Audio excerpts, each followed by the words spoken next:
Welcome to our live stream marathon of one of Patheos' most popular series, Excavating the History of the Bible. Tonight, we're taking a look back at the episodes that dig deep into archaeology and the biblical world, pot shards, inscriptions, and city walls that bring ancient stories into sharper focus. Settle in for a binge-worthy journey through the landscapes, artifacts, and people who shaped the Bible's history. Let's begin with Episode 1, Introduction to Biblical Archaeology.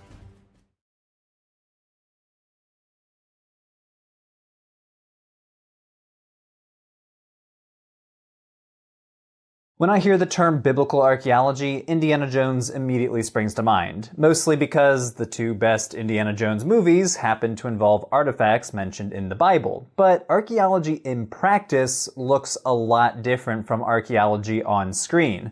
There are no booby-trapped boulders or bombs. Instead, most archaeologists spend their time at libraries, labs, and archaeological sites, where they sift through material remains to reveal how people lived, worked, ate, socialized, and worshipped.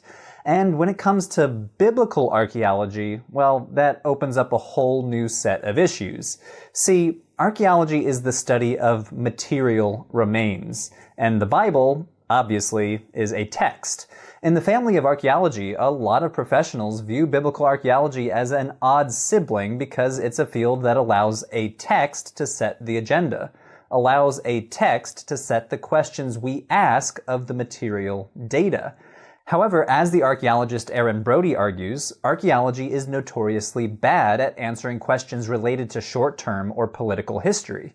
The lifetime of any one individual is brief, and rarely, if ever, leaves behind archaeological traces. So, even a biblical character as famous or infamous as King Saul is almost impossible to find in the material record. What archaeology is good at is answering other types of questions related to medium and long-term histories, such as questions about society, economics, religion, resource procurement, farming.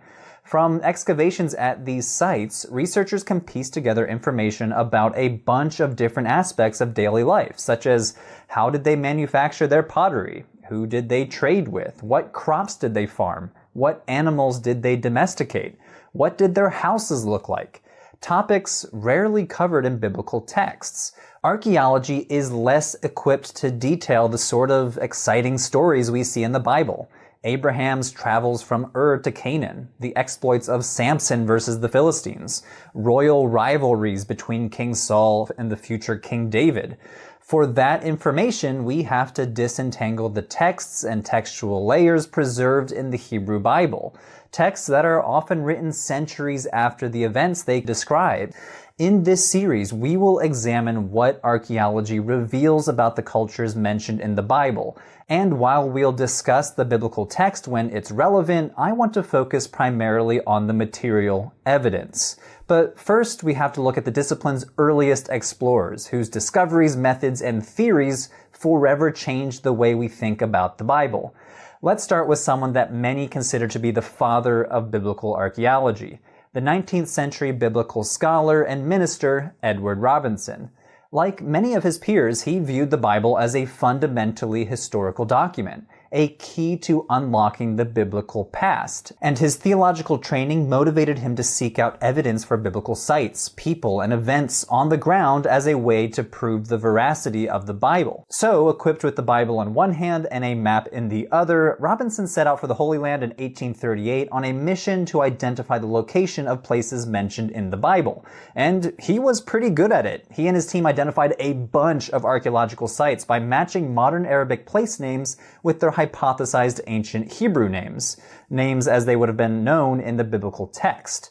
A famous example is the town that in Arabic is called Beitin, which Robinson identified as Bethel or Beit El in Hebrew, where the patriarch Jacob famously saw a vision of God and angels in the book of Genesis. In both of these closely related Semitic languages, the place names share the linguistic root Beit, meaning house. Robinson was also an expert map maker, and using modern scientific methods of survey to map the Holy Land, he helped to professionalize the emerging field of what was then called biblical geography. Equipped with his surveying tools and Bible, he and his team eventually identified around 100 biblical places. Robinson was not alone in his methods of tracking down ancient places using a text as his guide. The German explorer Heinrich Schliemann wanted to identify ancient Greek places mentioned in the works of Homer, and with the Iliad in one hand and his shovel in the other, Schliemann went on a self-appointed quest to dig up the famous city of Troy. However, while Schliemann would always have been faced with the potential that Troy was a mythical place from Homer's imagination, early Holy Land theologian explorers like Robinson understood the Bible as beyond question. Although Robinson was pretty successful, he did miss some of the major biblical towns, including Joshua's Jericho and Lachish, the site of a famous battle between King Hezekiah's forces and the Assyrians. Unlike the example of Bethel, the modern Arabic names of these places did not bear any resemblance to their biblical Hebrew counterparts. He failed to identify these famous biblical cities because he did not understand the phenomenon of tells. The ruins of long-lived ancient settlements often appear today in the shape of tall mounds or hills that in Arabic and Hebrew are called tells. Remember, Robinson was living during the infancy of archaeology as a modern academic discipline, and some of the basic principles that archaeologists now take for granted were not yet established. One of these tenets is the principle of superposition, which sounds pretty fancy, but it's a really simple idea. This principle holds that in any accumulation of stuff, the layers at the bottom are the oldest, with each layer progressively younger in ascending order toward the top. So think of tells as a layer cake in the shape of a tall trapezoid-shaped mound. As humans live in one place, century after century, the material remains of daily life build up layer on top of layer. These superimposed layers, known in archaeology as stratigraphic levels, record the history of a settlement from its oldest remains at the base to its youngest at the top. Although this might just look like a big hill of boring dirt, these layers contain artifacts in their original contexts that archaeologists excavate, analyze, and interpret to understand the past. Robinson was among the first biblical archaeologists, inspiring an entire generation of late 19th century explorers to launch a frenzied search for traces of biblical civilizations. A few of these finds were huge sensations in their time. For example, check out this object, the so-called Mesha stele found in Jordan. This stone inscription, which dates to the 9th century BCE, is written in Moabite, an ancient Semitic language of the Iron Age people of the land of Moab mentioned in the Hebrew Bible. And what was so special about the inscription? Well, the inscription records the accomplishments and defeats of King Mesha of Moab, including a reference to Moab's subjugation at the hands of Omri, king of Israel, the very same king mentioned in the Hebrew Bible. So, by naming an entity called Israel and its king as Omri, the Mesha stele confirmed the existence of an Israelite king who reigned in the 800s BCE. It is a hugely valuable object for historians because it shows the Moabite perspective of the same account that is presented from the Israelite perspective in 2 Kings. The discovery of the Mesha stele in the 1800s sent shockwaves through the field of biblical studies. Biblical scholars viewed it as a smoking gun for the veracity of the Bible, an extra-biblical source that confirmed a historical event in the Bible. But not so fast. There's a flip side to exciting discoveries like this: archaeology's potential to contradict the biblical text. If it could prove the text, archaeology could also challenge it and raise questions about the historicity of the Bible. As gaps between the text and archaeology came to light, archaeologists began to question a Bible-centric approach to their research. Yes, Robinson's legacy still looms large in the fields of biblical studies and biblical archaeology, but today's archaeologists are less interested in proving the stories of the Bible and more interested in understanding the context of the biblical world. Many scholars have turned toward new approaches rooted in anthropology, motivated to understand broader social and historical questions that relate little, if at all, to the Bible. Let's start with how archaeologists identify and excavate archaeological sites. While excavation is probably the most famous archaeological practice, archaeologists need to identify sites to dig up in the first place. This is done in a bunch of different ways, but archaeological survey is the most well-known. Because we're dealing with thousands of years of history, ancient settlements might be covered by modern construction or be buried deep underground by centuries of accumulated remains, such as layers of trash, debris, and natural buildup of sediment from erosion and water.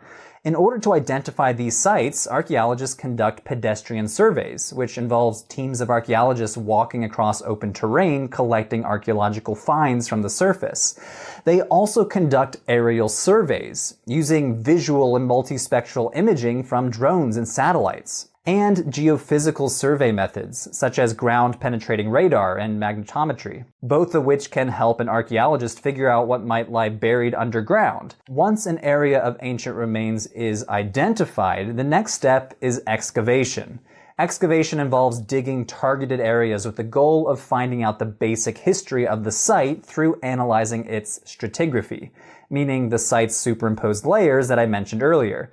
The order of the layers from top to bottom can be dated using techniques like tree ring dating, radiocarbon dating, and dating with pottery, forming a sequence of pottery types and then matching them up across different sites. The archaeologist Cynthia Schaefer-Elliott uses the example of smartphones. If you're an Apple iPhone fan, you can probably identify what year a certain iPhone dates to. The styles change subtly from year to year. In the same way, archaeologists can date pieces of pottery based on style or material. Together, this evidence enables archaeologists to determine when, for how long, by whom, and how a site was used. Was it used for habitation, trash, industrial activities, food processing, farming, storage, burial, or many other possibilities? The next step is analyzing the finds that are actually collected during excavation. We humans leave behind a lot of stuff. I often think about how plastics will be an important artifact for future archaeologists to understand life in the 21st century, because a plastic object can take hundreds and hundreds of years to decompose in a landfill. When it comes to ancient contexts, archaeologists start by identifying the object's material: stone, ceramic, bone, or metal, as well as the artifact's typology, meaning how an artifact can be classified into categories. Specialists can conduct more detailed analyses of objects, looking for clues about how it was made, where the source material came from, and marks that show wear and tear and repairs. So for a graphic example, bone experts determined that the Philistines ate dogs since they identified marks on dog bones from Philistine sites that showed that the dog was butchered by humans for consumption. At the cutting edge is microarchaeology, the study of archaeological remains at the microscopic level. Microarchaeology has helped us reconstruct the diets of ancient people in particular. Paleobotany involves identifying preserved plant remains, often in the form of charred seeds and pits. This information tells us what plants people were farming, foraging, and eating, or what plants they were using as material for crafting or clothing. Other techniques try to reveal new insights on the chemical level. So one example would be residue analysis, which is a way of identifying what organic materials a vessel may have contained. The idea is that stable molecules like fatty acids seep into the pores of the clay and are preserved for centuries. These molecules are extracted and analyzed to determine what materials that vessel must have contained. So, for example, at the site of Tel Megiddo, a recent residue analysis of a juglet from the Middle Bronze Age found the world's earliest known use of vanillin, the main aromatic and flavor compound in vanilla. The study turned previous research on vanilla on its head. So archaeologists used to think that vanilla was first domesticated by the Aztecs in the 1300s. But this new evidence instead changed everything. Vanilla must have first been domesticated 3,000 years earlier and halfway across the globe in Southwest Asia. These are just a few examples of the potential of archaeology to change the narrative of history, pushing the boundaries of current knowledge of ancient peoples and challenging the status quo of biblical history. Over the course of this series, we'll examine different topics related to the Bible. In some cases, like the Canaanites and the Philistines, the Bible tells us so little that archaeology gives these people groups a new voice for the first time in centuries. We'll be starting in the Middle to Late Bronze Age, so stay tuned for Episode 2, The Canaanites. Hey everyone, that was Episode 1 of a new series that I'm producing in collaboration with Patheos. It's called Excavating the History of the Bible. You can watch episode 2 right now, so just head on over to Patheos' brand new YouTube channel. You can subscribe and follow the whole series as we launch each episode weekly. Topics will include who were the Canaanites, where did the Israelites come from, who were the Philistines, examining the cultures and places mentioned in the Bible from an anthropological and archaeological perspective. So each and every episode is written by an archaeologist or a biblical scholar, so special thanks to all the awesome people down in the credits below. I could not have made this series without their help. So head on over to Patheos' YouTube channel to watch episode 2, Who Were the Canaanites?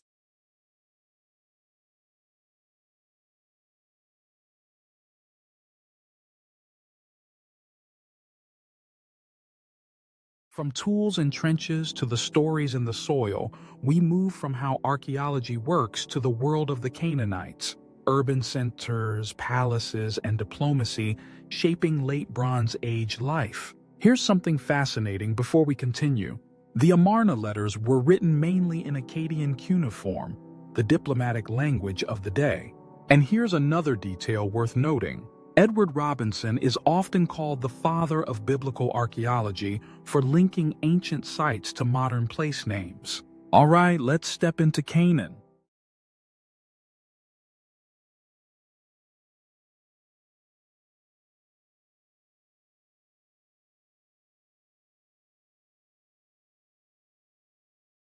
There are a lot of ites in the Bible. The Israelites, the Amalekites, the Moabites, the Hittites, but among the ones to receive the worst reputation are the Canaanites. The Bible doesn't say too much about the Canaanites, but the main narrative comes from the book of Joshua.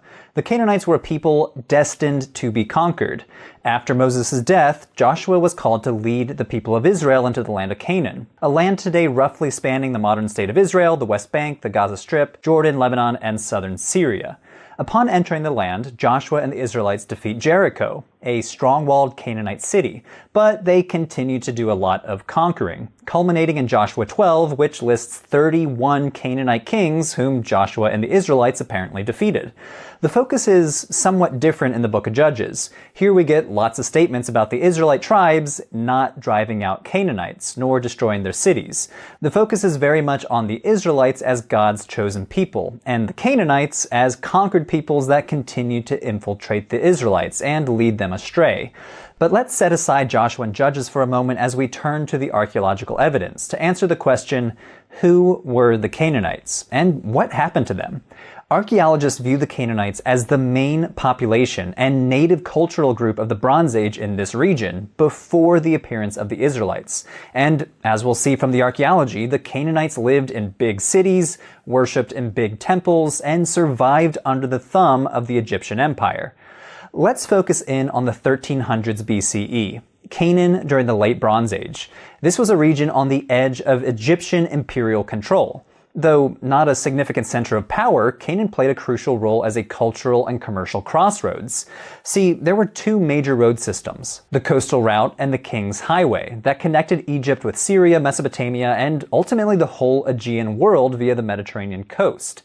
Canaan sat at the heart of it all. These routes spurred the development of long-distance trade that financed some of the biggest cultural achievements of the Canaanites that we'll talk about, including their urban culture, their monumental architecture, palace bureaucracies, and their cult practice.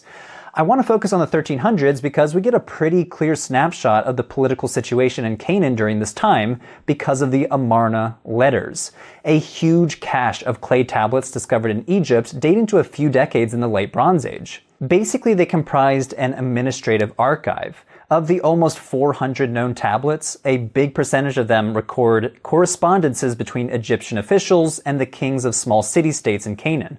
For example, a few letters are from the Canaanite king of Ashkelon, a coastal city known as a major trading center due to its location along the coastal road. Notice how servile and obsequious the Canaanite king is to the pharaoh. He calls the pharaoh my king, my lord, my god, and he calls himself your servant, the dirt at your feet, the groom of your horses. He promises to the pharaoh that he'll continue to guard Ashkelon in accordance with the command of the king.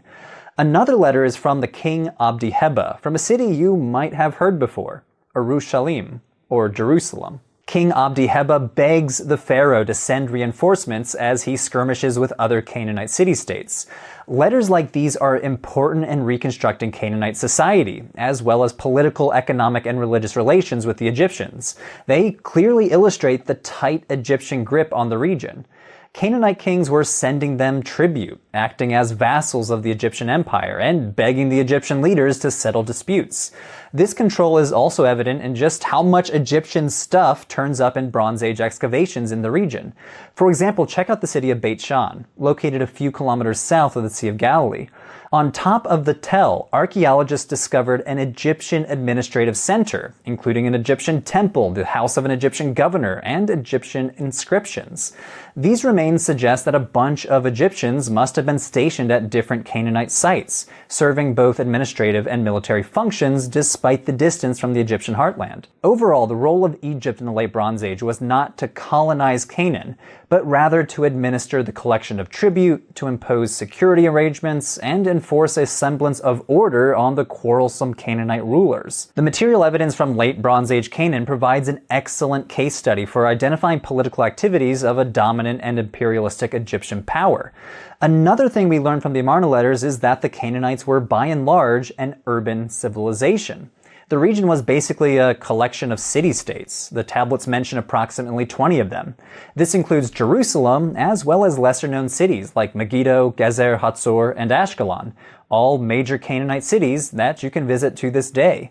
Many of them had impressive fortifications. For example, check out this huge gate at Ashkelon. Built mostly of brick and limestone, the gate is 15 meters long. This is some pretty impressive infrastructure for its time. Another great example of Canaanite urban living is Megiddo. You might have heard of it before. The Bible mentions it about a dozen times, including the book of Revelation, where it says that at the end of time, a great battle will be fought at Armageddon, or Har Megiddo, the Mound of Megiddo. Located in the Jezreel Valley, Megiddo was strategically situated on a trade route, making it the ideal setting to become super wealthy and super powerful. In the Bronze Age, Megiddo was a big deal. It had huge fortifications, including a multi-chamber gate and a mud brick wall that enclosed the city. Throughout the Bronze Age, the inhabitants constructed monumental palaces and fancy houses for the elites. It was one of the crowning jewels of Canaanite civilization. So, Canaanites liked their urban living, and another key aspect of this city lifestyle was their religion. Now, the Bible mentions Canaanite religion here and there, usually tied to the god Baal, but we learn a lot more from the archaeology. Some of these major Canaanite cities that we've mentioned so far had big temples right in the city center. These were monumental temples with 2 or 3 rooms, including an inner sanctuary that scholars sometimes call a Holy of Holies, borrowing language from the Temple of Solomon from the Hebrew Bible. We find temples like this at Megiddo, but the city of Hatzor is another great example. Hatzor is located north of the Sea of Galilee and was a major Canaanite hub in the Bronze Age, the largest Canaanite city in the southern Levant. The book of Joshua even calls it the head of all Canaanite kingdoms. Hatzor covered about 200 acres of space, which encompasses several temples, including a huge ceremonial precinct on the top, variously identified as a palace or a temple. So, what gods were Canaanites worshipping at these sites? Well, there were a lot of Canaanite gods, but I want to focus on 2 in particular. In one of the rooms in that huge precinct at Hatzor, archaeologists discovered a bronze statue of a god dating to the 14th century BCE. And it's pretty hefty. 35 centimeters high, it weighs 3 kilograms of solid bronze. Many scholars think it represents the Levantine storm god Baal, based on his clothing and his gesture with his hand held parallel to his chest, which is identified as one of Baal's attributes. But as much press as Baal gets in the Hebrew Bible, like the prophet Elijah fighting against the prophets of Baal in 1 Kings, he actually was not the head of the Canaanite pantheon. In a lot of Canaanite traditions, that honor goes to the god El. What you're looking at is a figure of the god El, discovered at Megiddo, and dated to about the 1300s BCE. Standing at 27 centimeters high, it's a bronze object coated entirely in gold. El is depicted holding in his left hand a spatula-shaped scepter that could be interpreted as an emblem of the god. Similar spatula scepters have been found around the region, including at Hatzor and Lachish, which some scholars argue may have been held by life-size statues of the gods that have since been lost. Both Baal and El were also associated with a calf or bull as their animal manifestation, and archaeologists have found figurines of these animals at several Canaanite sites. So, from the archaeological data, we can sketch an image of the Canaanites. They were the native people of the Levantine region, living in city-states like Hatzor, Gezer, and Megiddo, worshipping gods like El and Baal in big temples located in their cities. But these city-states did not form a single political unit. They all lived under the shadow of the Egyptian Empire.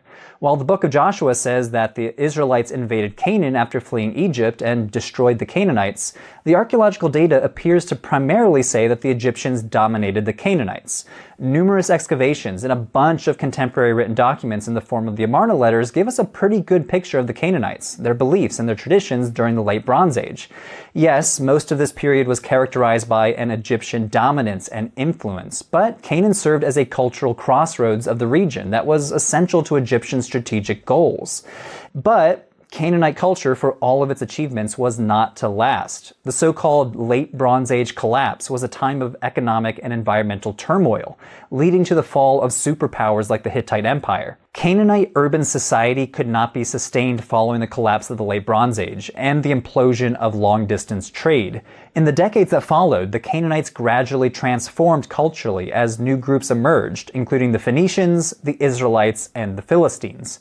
Stay tuned, we'll be learning more about these people groups in future episodes. Hey everyone, that was the second episode in the brand new Patheos series, Excavating the History of the Bible. If you'd like to watch episode 1, you should click on the link right here.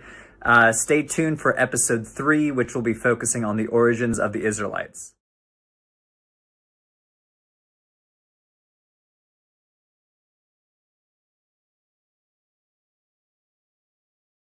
Leaving Canaan's fortified cities, the story turns inland to the highlands, where early Israel emerges as a farming and pastoral society.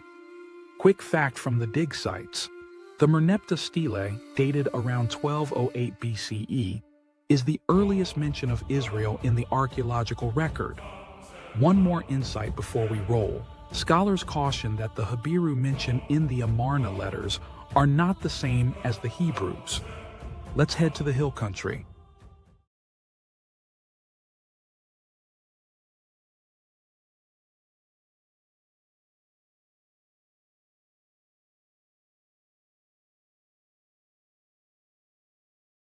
At its core, the Hebrew Bible is the story of a people called the Israelites. It tells of their origins, their struggles, and their special relationship to the God that they call Yahweh. But who exactly are the Israelites and where did they come from? As we talked about last episode, according to the book of Joshua, the Israelites are depicted as conquerors of Canaan and its idol-worshipping inhabitants, the Canaanites. It's the sequel to the Exodus narrative, the fulfillment of their divine right to the promised land which was bestowed by God upon the Israelites' forefather, the patriarch Abraham. A reward that finally comes to fruition after 40 years of wandering the desert after escaping slavery in Egypt. The text goes on to tell of how Joshua led the tribes of Israel through Canaan, capturing city after city until they vanquished their enemies and inherited their birthright. They then settled the land and divided it geographically, with each tribe of Israel getting a piece of the pie.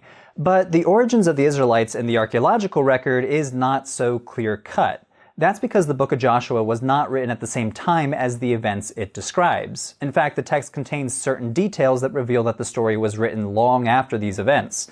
For example, the walls of Jericho described in Joshua did not exist in the Late Bronze Age, nor did many of the place names given in the text. These places did exist in the 7th century, though, which is when many scholars agree that the story was likely written down. The archaeological evidence tells a different tale. Early Israelites were simple farmers living on the edges of civilization. But where did they come from? To answer this question, let's first turn to the historical record and the earliest documents that mention the group known as Israel.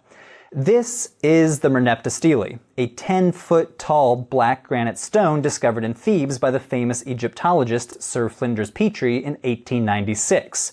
Inscribed on the stone are Egyptian hieroglyphs that record military victories over some of Egypt's neighbors by the pharaoh Merneptah, a pharaoh of Egypt's 19th dynasty who ruled from 1213 to 1203 BCE, during a critical period of change, upheaval, and instability across the entire eastern Mediterranean. Monuments like this were typical of pharaohs, who loved to brag about their victories for all to see. But this monument is so important because it contains one of the oldest known written references to Israel. This was a sensational find when it was first discovered, during the height of Egypt mania in the 19th century Victorian era. Its legacy has endured over a century later. The problem? Its mysterious Israel inscription raises many more questions than it answers regarding who or what exactly Israel was from Merneptah's perspective. Was it a group of people that correspond to the biblical Israelites, a nation, a territory, or something else entirely?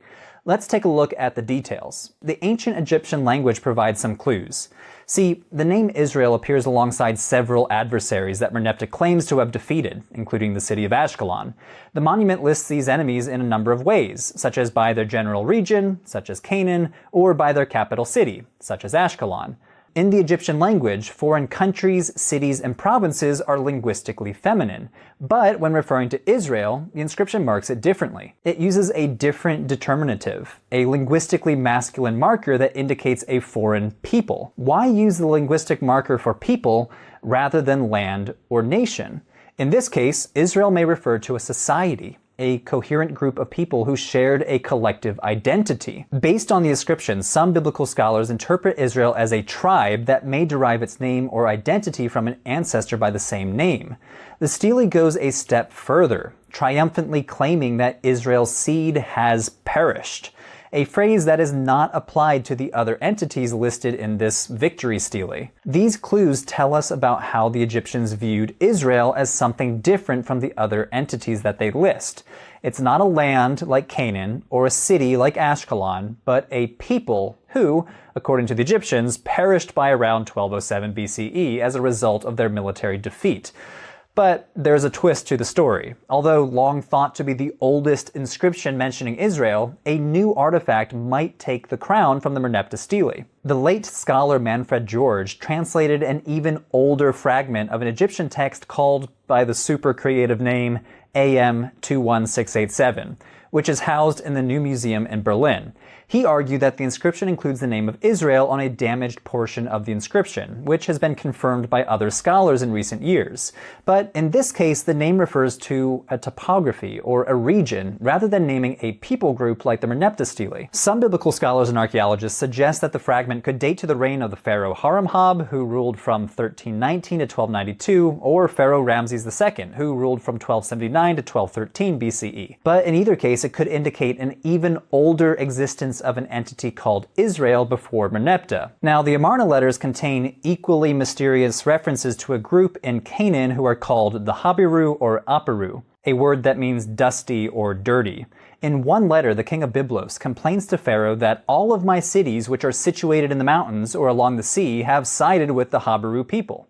Basically, he's complaining about an unholy alliance between his own disloyal subjects and the Habiru. Another letter disparagingly compares the Habiru people to a stray dog, the ultimate insult for the ancient Near East.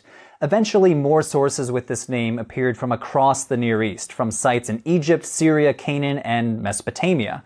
Scholars have grappled with whether or not these Habiru might be related to the Hebrews, a biblical name that is associated with the inhabitants of ancient Israel, who eventually became a group known as the Israelites. So, who are these Habiru? The Amarna letters imply that the Habiru may have been a transient group who inhabited the hilly outskirts of major cities. There is some indication that they were low status and disrupted trade by raiding and plundering traveling merchants. In other words, they were bandits. They were also described as slaves and servants. The king of Gezer implies that they were sometimes even organized as a force. In a letter to the pharaoh, he begs for help to save his land from the power of the Habiru, and in another describes them as a stronger force than his own. So, viewing the Habiru through this negative lens leads us to draw the conclusion that they were a marginalized social class who sometimes formed powerful militias, rather than a group defined by their nationhood, culture, religion, or language, like the Israelites. Like other groups mentioned in the Amarna letters, they were presented in these letters as a source of danger to an already crumbling system of long-distance trade. So, do these bandits represent the Hebrews? Probably not. The connection between the Habiru and the Hebrews is linguistic and relies on matching the root letters of the words themselves. And most scholars agree that the root letters don't even match. So, any direct connection between the Habiru and the Hebrews is unlikely. Where does that leave us in terms of the Israelites? Well, given the conflicting historical evidence, we are left to read between the lines to determine how Israel and its people may or may not correlate with the archaeology. Although the sources don't agree on much, one thing is clear. The Late Bronze Age was a world undergoing conflict, change, and crisis. During the Late Bronze Age, the status quo began to crumble across the Eastern Mediterranean. Palace economies and the long-distance trade that they supported disintegrated. The imperial superpowers of the time, Egypt and the Hittites, either retreated home from their peripheries or completely collapsed.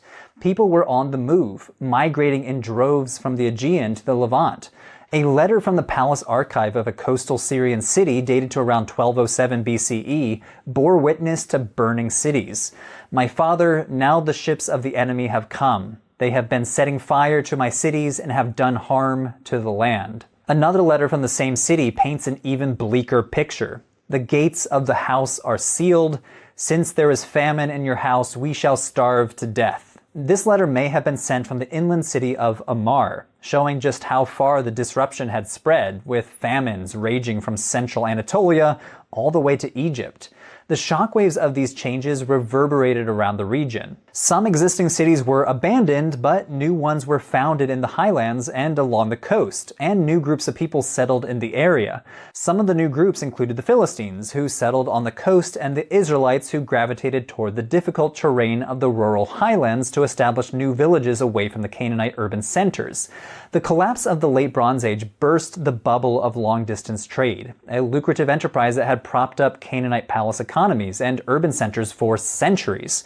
In its wake, Canaanite urban culture also gradually collapsed as depleted palace treasuries became unable to sustain large populations in their cities and outskirts. Populations shrank, and new areas in the central highlands were settled, possibly by pastoral nomads, who were mobile groups of herdsmen who moved seasonally with their flocks.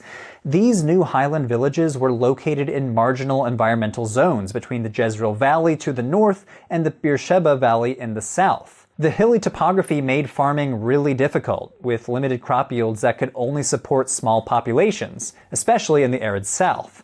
Without the surplus crops supplied by Canaanite city-states in exchange for dairy, wool, and meat supplied by the herders, these pastoralists had turned to other means of subsistence. So people were forced to adapt to their new socioeconomic conditions, starting with producing their own food through subsistence farming and animal husbandry. The thing about agriculture is that it requires staying in one place to tend the crops, so this shift also had the secondary effect of establishing permanent villages for populations who had previously migrated seasonally. The first signs of this new group emerged around 1200 BCE in newly founded villages in the highlands like Isbet Sarta, Kirbet Radana, and Tel Naspa. Notice the small, roughly built houses and small grain silos. These remains of the Israelite village of Isbet Sarta are much smaller in scale than the big Canaanite urban centers we saw last episode. This is about all the infrastructure that we see in early Iron Age villages like these.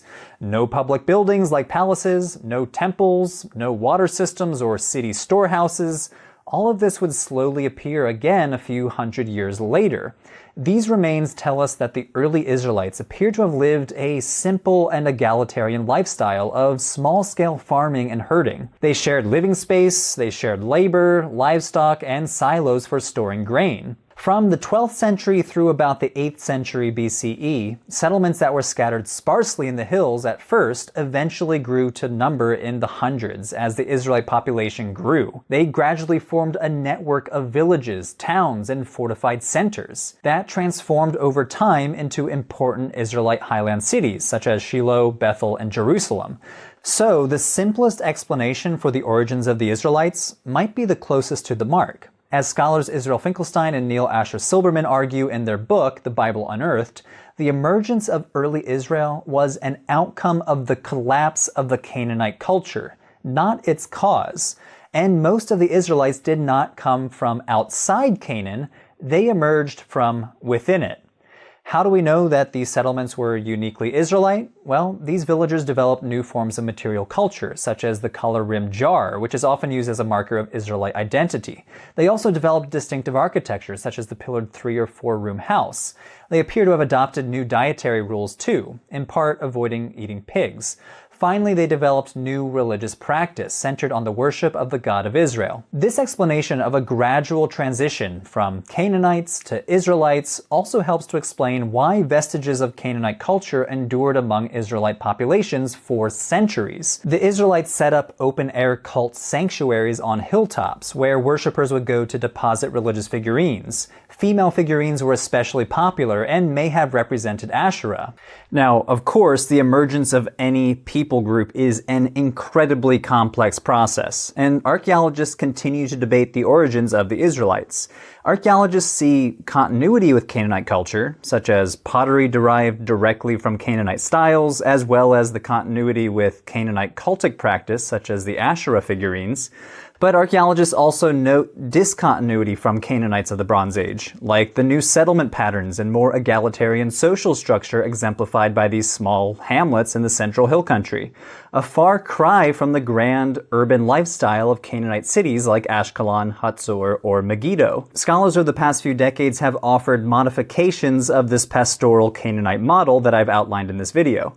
For example, the scholar Anne Killebrew has floated what she calls the mixed multitude theory of Israelite origins, that early Israel was a collection of largely indigenous tribal groups, mostly comprised of the rural Canaanite population and displaced peasants and pastoralists, but the boundaries of this group may have been porous, enabling smaller numbers from external non-indigenous groups from outside Canaan to integrate into the new ethnicity. However, material culture or religious practice alone do not define the Israelites as a people. What binds together a group of people as an ethnicity or a nation like the Israelites is a shared narrative of common origins, descent, and identity. That's the work of the Hebrew Bible, to bring together the historical threads of the Israelites as a people and package the story through the special relationship with Yahweh. The story of the conquest of Canaan told in the book of Joshua serves to fulfill the very goal of creating a national origin story for the Israelite people. It better reflects the 7th century world of Judah in which it was written than the world of 12th century Canaan that it describes. Stay tuned for the next episode. Philistines are next.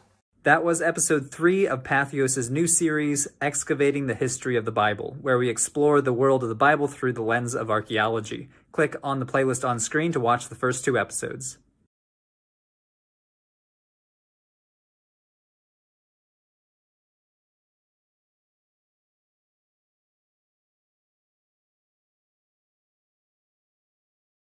From Israel's uplands, we shift to the coast, where the Philistines leave their mark with Aegean-style pottery and fortified cities. Here's a surprising connection. Philistine ceramics often reflect Mycenaean influences, marking an Aegean link. And another clue from Egypt.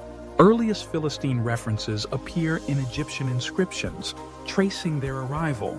Now, let's meet the Philistines. This is the mortuary temple of Pharaoh Ramesses III, located at Medinet Habu near Luxor, Egypt. Inscribed on the walls of this temple is the earliest archaeological reference to one of the greatest villains in the Hebrew Bible, the Philistines. They're always causing trouble for biblical heroes. They gouge out Samson's eyes before he drops a building on a bunch of them. They steal the Ark of the Covenant from Jerusalem, and they famously lose their champion Goliath in a duel against David. But who were the Philistines, and where did they come from? And what have archaeologists discovered about their culture? Let's turn back to those carvings on the walls of Medinet Habu. This inscription describes a series of attacks up and down the Levantine coast by a coalition of seafaring armies, culminating in an invasion of Egypt in the 1170s BCE. The inscription reads, "The foreign countries made a conspiracy in their islands. No land could stand before their arms. They were coming forward toward Egypt." The inscription then describes the distinct people groups attacking Egypt. Their confederation was the Peleset, the Tejeker, the Shekelesh, the Denian, and the Wesha. And here they are, at least according to the Egyptian artists, a bunch of foreign soldiers with nifty feathered headdresses and distinctly different features compared to the Egyptians. One section of the sculpture depicts Ramses III standing before a dramatic naval battle. Egyptian and invaders' boats crushed together, foreign soldiers falling overboard. Another section depicts the same feathered invaders carried off as prisoners. Scholars now call these people the Sea Peoples. They start appearing in Egyptian sources around 1400 BCE, and by 1100 they apparently were a huge thorn in the side of the Egyptians. A bunch of different primary sources from the New Kingdom period suggest that the Egyptian Empire frequently dealt with Sea People attacks. Now, throughout the 20th century, some scholars even blamed the Sea Peoples as the cause of the so-called Late Bronze Age collapse, an apparently widespread phenomenon when the Eastern Mediterranean region succumbed to a gradual process of political, economic, social, and cultural fragmentation. The superpowers of that time, the Hittite Empire and the Egyptians, were in crisis. The Hittite Empire itself dissolved entirely. Major cities in the Eastern Mediterranean either were destroyed or disappeared. International trade apparently dried up. The argument goes that the Sea Peoples were a primary cause. Invaders from Crete, Cyprus, mainland Greece, and even as far away as Sardinia, coming in and trashing the Levant. However, archaeologists in recent years have modified this Sea Peoples invasion narrative. As with any large-scale historical phenomenon, it's way too simplistic to blame a single cause. The Late Bronze Age collapse was a slow-moving phenomenon that took place over the course of a century or more. In fact, the Sea Peoples might have been victims of the Late Bronze Age collapse themselves, escaping from their homelands as refugees. As the archaeologist Eric Klein argues, we really shouldn't think of the Sea Peoples as waves of organized armies like the Crusades, but probably more like loosely or poorly organized groups. The Egyptian sources, like the mortuary temple of Ramses III, show that these groups apparently had women, children, household goods, and even livestock with them. This motley crew hardly resembles a menacing army. Taken as a whole, the archaeological evidence seems to indicate that some Sea Peoples may have settled the Eastern Mediterranean by force, but others peacefully. So, what does all of this have to do with the Philistines? Well, remember that list of Sea Peoples mentioned at Medinet Habu? Let's focus on the first one mentioned, the Peleset. Or, more accurately, since ancient Egyptian does not have vowels, the PLST. Scholars have identified these people as none other than the Philistines themselves. Not only is the name linguistically related to the name Philistine, another Egyptian source dating to around the same time period locates the Peleset in 3 cities in southern Canaan: Ashkelon, Ashdod, and Gaza, cities famously known to be part of the kingdom of Philistia according to the Bible. So, this is the general backstory of the Philistines. They were one of several so-called Sea Peoples, possibly with roots in the Aegean world, maybe Cyprus or possibly southern Anatolia, who migrated to southern Canaan around 1200 BCE, establishing a kingdom based around several major cities, including Ashkelon, Ashdod, Gaza, Gath, and Ekron. But what is the evidence for connecting the Philistines to Aegean cultures? Let's start with the pottery. Remember that pottery is a powerful tool that archaeologists use to date and identify ancient sites, kind of like how we could identify the decade a cell phone belongs to by how it's designed. Archaeologists can link pottery to certain cultures and centuries based on the pottery's style, material, and decorations. And when it comes to the Philistines, archaeologists have discovered Aegean-style pottery at Philistine cities. Check out this photograph. We're looking at an example of Mycenaean 3C pottery, discovered on the Aegean island of Kalymnos. Archaeologists have discovered similar examples in other Aegean sites on Cyprus and mainland Greece. Now, check this out. See any similarities? Light color, dark brown paint? Well, the first picture is an example of Mycenaean 3C pottery from a Greek island. The second example is Mycenaean 3C1 pottery, or more simply nicknamed Philistine monochrome. Yes, this vessel was discovered in the Philistine city of Ekron. So notice the crazy close similarities to Aegean-style pottery. And in fact, archaeologists have discovered Mycenaean 3C1 pottery all over Philistine cities dating to the early Iron Age period. And it was pretty common. At the city of Ekron, for example, Mycenaean 3C1 pottery accounts for somewhere between 40 to 50% of all pottery discovered that dates to the early 12th century. So, what does this tell us about the Philistines and their culture? Archaeologists in the 1970s theorized that the Philistines must have taken this pottery with them from their homelands in the Aegean, or Cyprus itself, when they migrated to their new land. But after studying the pottery using a chemical technique called neutron activation analysis, researchers discovered that these pots were not imports. They were locally produced, created from the same clay found in Philistia itself. In fact, clay with the same chemical fingerprint that we see in later Philistine styles, like Philistine bichrome pottery. So this leads scholars to conclude that the Philistines were making this pottery for themselves, using Aegean-style manufacturing technologies never before seen in the Levant, but not as mere imitators of the style, but as people who migrated to Philistia, carrying with them the technical know-how to continue these styles from a parent culture somewhere in the Aegean world. Here's another example. You're looking at a figurine called an Ashdoda figurine. Basically, she's a female figurine that some archaeologists identify as some sort of Philistine goddess, though in this case, half goddess, half offering table. Archaeologists have discovered similar figurines at major Philistine sites, including Ashkelon, Ashdod, and Ekron, dating to as early as the second half of the 12th century. Now, check out these figurines. Archaeologists call these psi figurines. Because of their elongated necks and raised arms, they look kind of like the Greek letter psi. The examples on the left were found in Greece, Crete, and Cyprus. The example on the right from the Philistine city of Ashdod. Again, we might be looking at evidence of a people that carried with them religious and technical knowledge from the Aegean world to the southern coast of Canaan.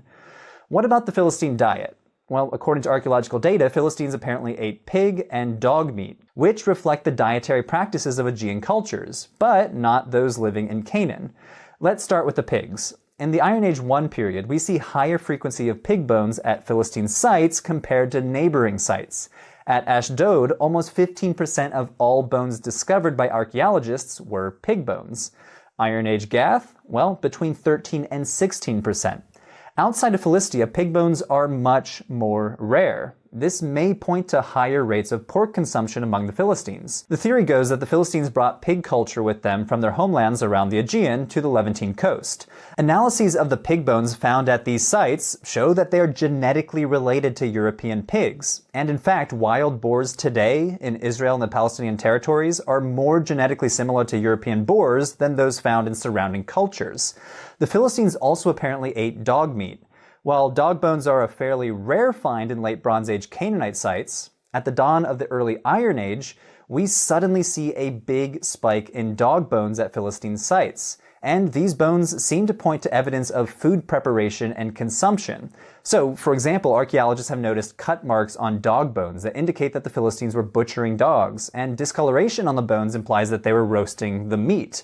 Again, this might point to their Aegean origins. Eating dogs was a known practice in mainland Greece, Crete, and the Aegean world in general. Archaeologists have found butchered dog bones all over the Aegean region, dating from the Neolithic period all the way into the Classical period. And finally, Philistine DNA may also point to European origins. A team of archaeologists extracted and analyzed DNA from 10 individuals buried in the Philistine city of Ashkelon. These skeletons date to the late Bronze Age and the early Iron Age, the same time period when the so-called Sea Peoples were thought to have showed up in this region. The researchers published their result in 2019, which showed that the DNA from these individuals exhibits specific European patterns, similar DNA patterns that we see in southern Europeans, in Italy, the Aegean, and southern Spain. This might suggest that the early Philistines were indeed immigrants from southern Europe, and specifically the cultures around the Aegean Sea. Though we should proceed with caution here. This study makes some pretty bold claims based on a very small sample size of 10 individuals. But taken together, the figurines, the pottery, the diet, and the DNA all point to roots in the Aegean world. But of course the origins of the Philistines are more complicated than a simple narrative of a one-way migration to Canaan. Archaeologists over the past decade argue that the Philistines were not a single ethnicity that invaded, destroyed, and replaced the Canaanites. Rather, as the archaeologist Aaron Mayer argues, they appear to have been a multicultural people comprised of various groups deriving from the eastern and central Mediterranean that joined with local Canaanites to form a unique culture. He argues it is better to describe the Philistines as an entangled society. A society with Aegean roots, but entangled in Canaanite culture. Okay, so that's the archaeological data, but let's now return to the Bible, the textual sources. How does the biblical description of Philistines jibe with the archaeology? And more specifically, what does the Bible have against the Philistines? The Bible mentions the Philistines over 250 times, and from the book of Genesis to the book of Judges, and all the way up through the books of Samuel and Kings, the story is basically the same. Near constant tension between the Philistines and their neighbors. But was there really historical tension between the Philistines and the Israelites during the time periods that these books were thought to cover? These are tricky questions to answer because most biblical scholars today agree that the texts containing the most dramatic stories about the Philistines were composed or redacted centuries later, probably during the 7th or 6th centuries BCE. In other words, hundreds of years after the period that the famous stories of Samson or King David were thought to have happened. Because of this, scholars need to identify what parts of the Hebrew Bible preserve actual memories of Iron Age Philistia, and what parts reflect the political situation of later centuries. There are basically two sides of the argument. Israel Finkelstein, one of the most prominent archaeologists of this region over the past few decades, has argued that the biblical references to the Philistines do not contain any memory of early Iron Age events or cultural behavior. Let's take the city of Gath as a case study, famously the hometown of the giant Goliath. It is the most frequently mentioned Philistine city in the book of Samuel, and many of the battles between the Israelites and the Philistines take place east of the city. But decades of excavations in and around the site of Gath, also called Tel Asafi, have revealed no evidence of hostility between the Philistines and their neighbors to the east. The biblical scholar Daniel Pioski writes that for a period of around 3 centuries, we find no clear evidence that forces from Gath ever attacked or destroyed a single location within the neighboring regions of Israel or Judah, or conversely that it was attacked by individuals from these areas during this time.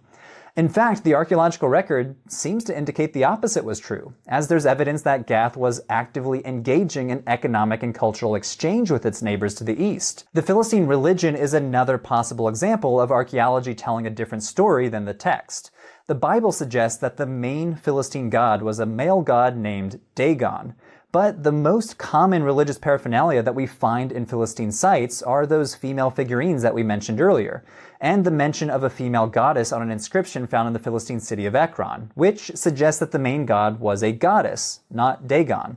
On the other side of the coin, some archaeologists and biblical scholars do argue that the stories about the Philistines in the books of Samuel or Kings might contain kernels of actual data about Iron Age Philistines. So, for example, the very fact that the Bible mentions Gath so often is interesting because while the city was one of the biggest cities around the 10th century, Gath apparently dwindled in importance in later periods. Excavations at Tel Asafi have demonstrated that the city was destroyed by fire in the 9th or 8th century and never fully recovered.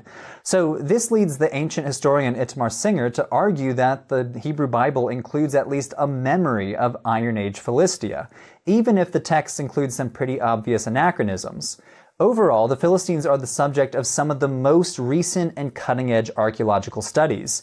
Archaeologists discovered a major Philistine cemetery only a few years ago. Their DNA has been sequenced in detail, but a lot of their culture and society remain a mystery to this day.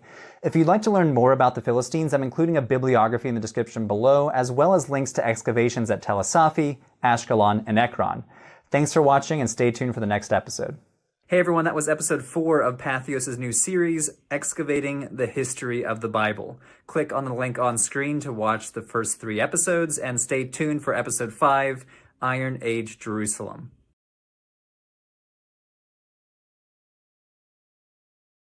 From coastal plains to Jerusalem's hills, let's explore the city that later anchors Judah's story. Before we move on, here's a quick fact. Jerusalem's ancient infrastructure includes monumental step stone structures and engineered water channels. And here's another. The city's topography, a narrow ridge with steep valleys, shaped fortifications and daily life. Let's roll into the city of David.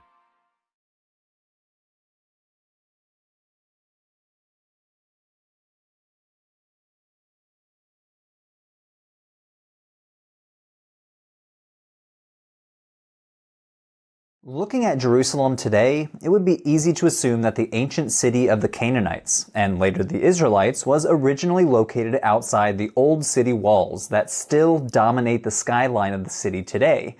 But these walls, with their monumental gates and huge towers, are actually medieval. They date to the middle of the 16th century, built by the Sultan Suleiman the Magnificent soon after Jerusalem became part of the Ottoman Empire. Research from the last 150 years actually shows us that the earliest sections of Jerusalem sat outside of these walls.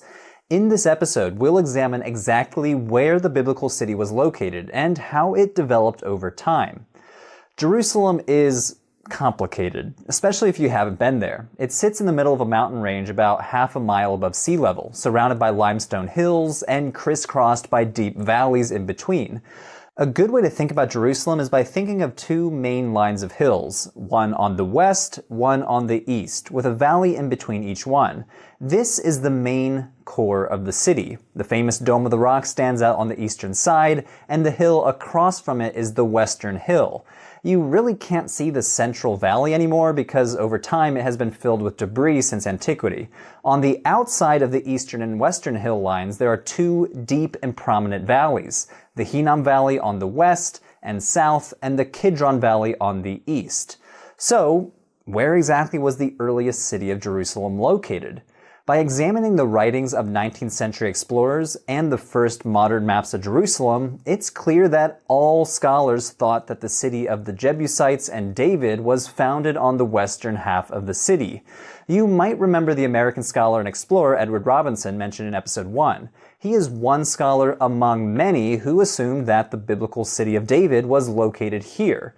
Why did he think this? Well, for one thing, there are many place names on the western side of the city that echo early biblical memory. The best example of this is that the Western Hill itself is called Mount Zion, the very name of the stronghold that the Bible says that David conquered in 2 Samuel chapter 5.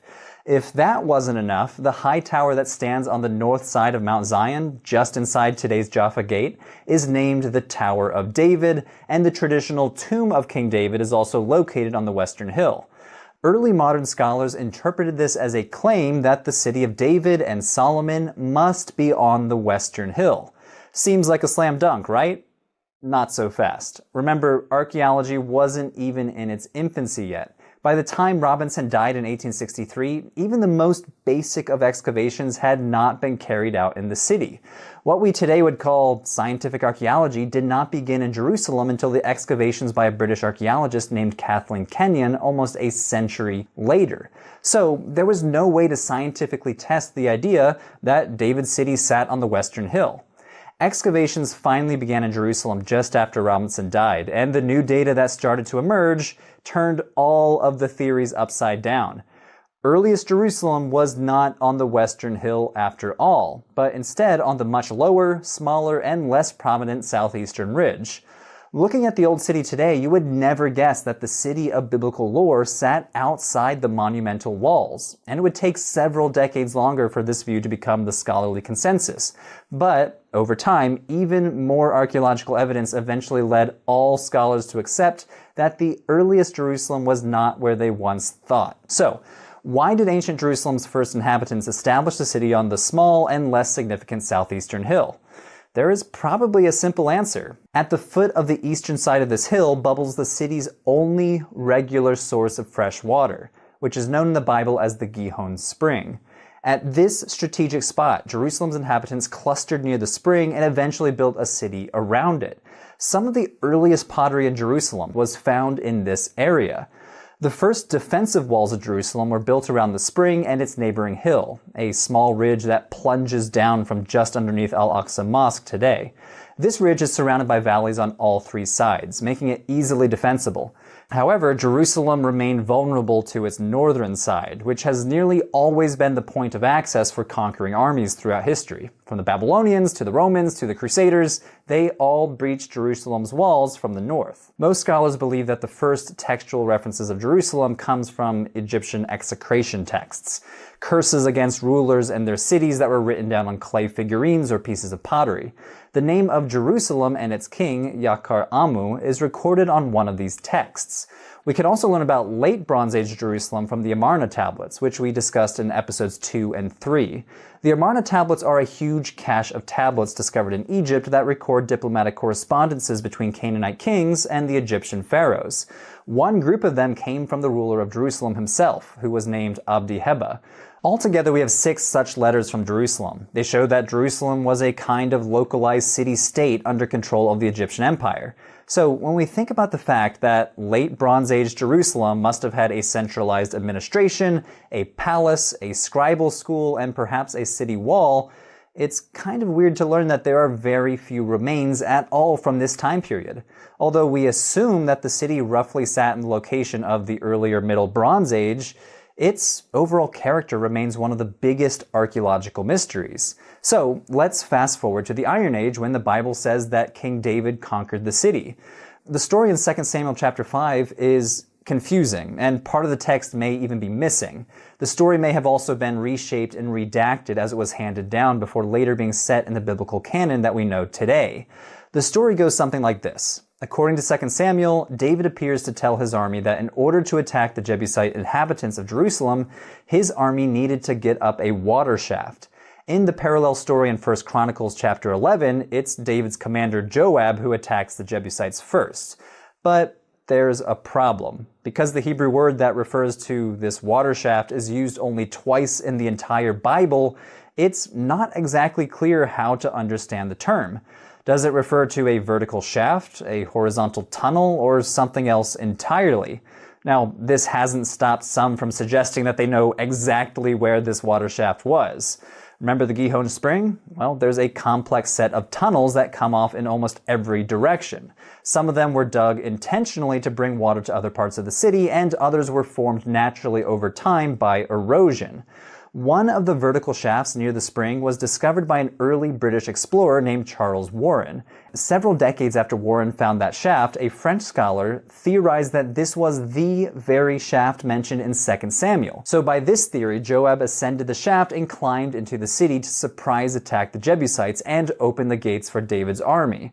For almost a century, this theory was nearly universally accepted. And if you go there today, you will hear tour guides repeat the story again and again. However, later studies in the 1980s and the 1990s have shown conclusively that the top of the shaft was not yet exposed during the time of David. Had Joab or David climbed up to the top, they would have hit a dead end. There is another mention of a Jerusalem conquest in Judges by the tribe of Judah. Although it does not mention that the Judahites settled in the city, it does say that they captured it and set it on fire. It's hard to know if this represents only a temporary conquest of the city before it was retaken by the Jebusites, or a completely different literary tradition that explains how it fell into the hands of the Israelites. So, from the text and the archaeology, it's hard to understand how exactly Jerusalem became David's capital. 2 Samuel claims that David built a palace, fortified the city, and purchased the area where the temple would later be built by Solomon. But what can archaeology tell us about David, Solomon, and their building projects? Not much. The true nature of David's kingdom is one of the biggest ongoing debates among scholars. There is at least a broad agreement that David existed as a real person.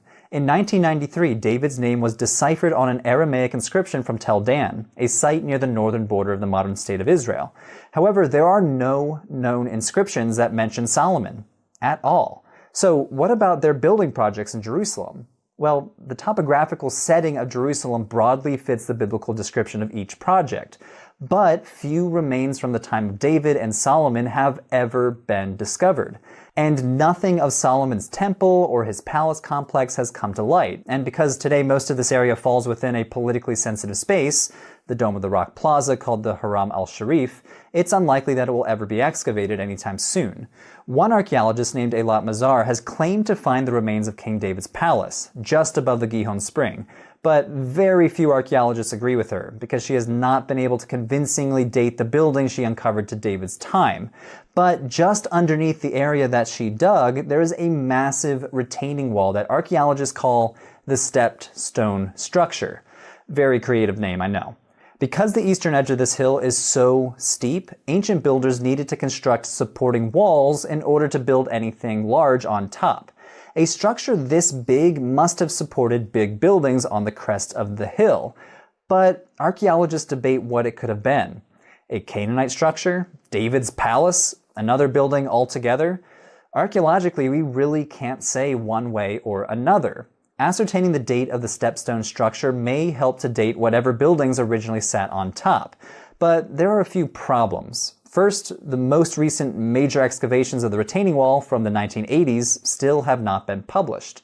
Second, scholars have very different opinions about when the structure was built, with some dating it to the end of the Late Bronze Age, which would make it Canaanite, and others to the early Iron Age and others to the Iron Age II period.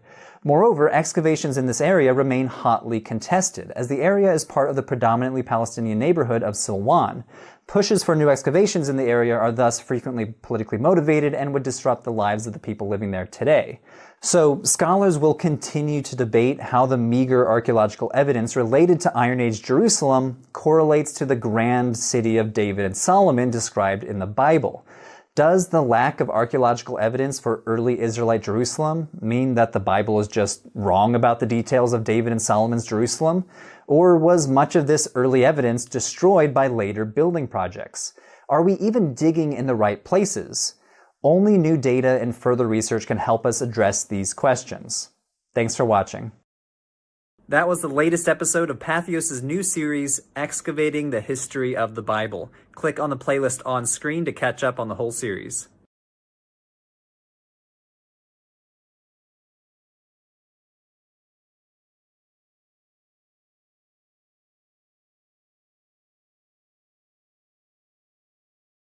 With Jerusalem framed, the story turns north to the OmRide Dynasty and King Ahab, seen not only in the Bible, but in Assyrian records. Here's something to note. Assyrian inscriptions like the Kirk monolith list Ahab among the coalition at Karkar. And another fascinating detail, the ivory house tradition points to luxury crafts tied to the OmRide court. Ready to uncover more? Here we go.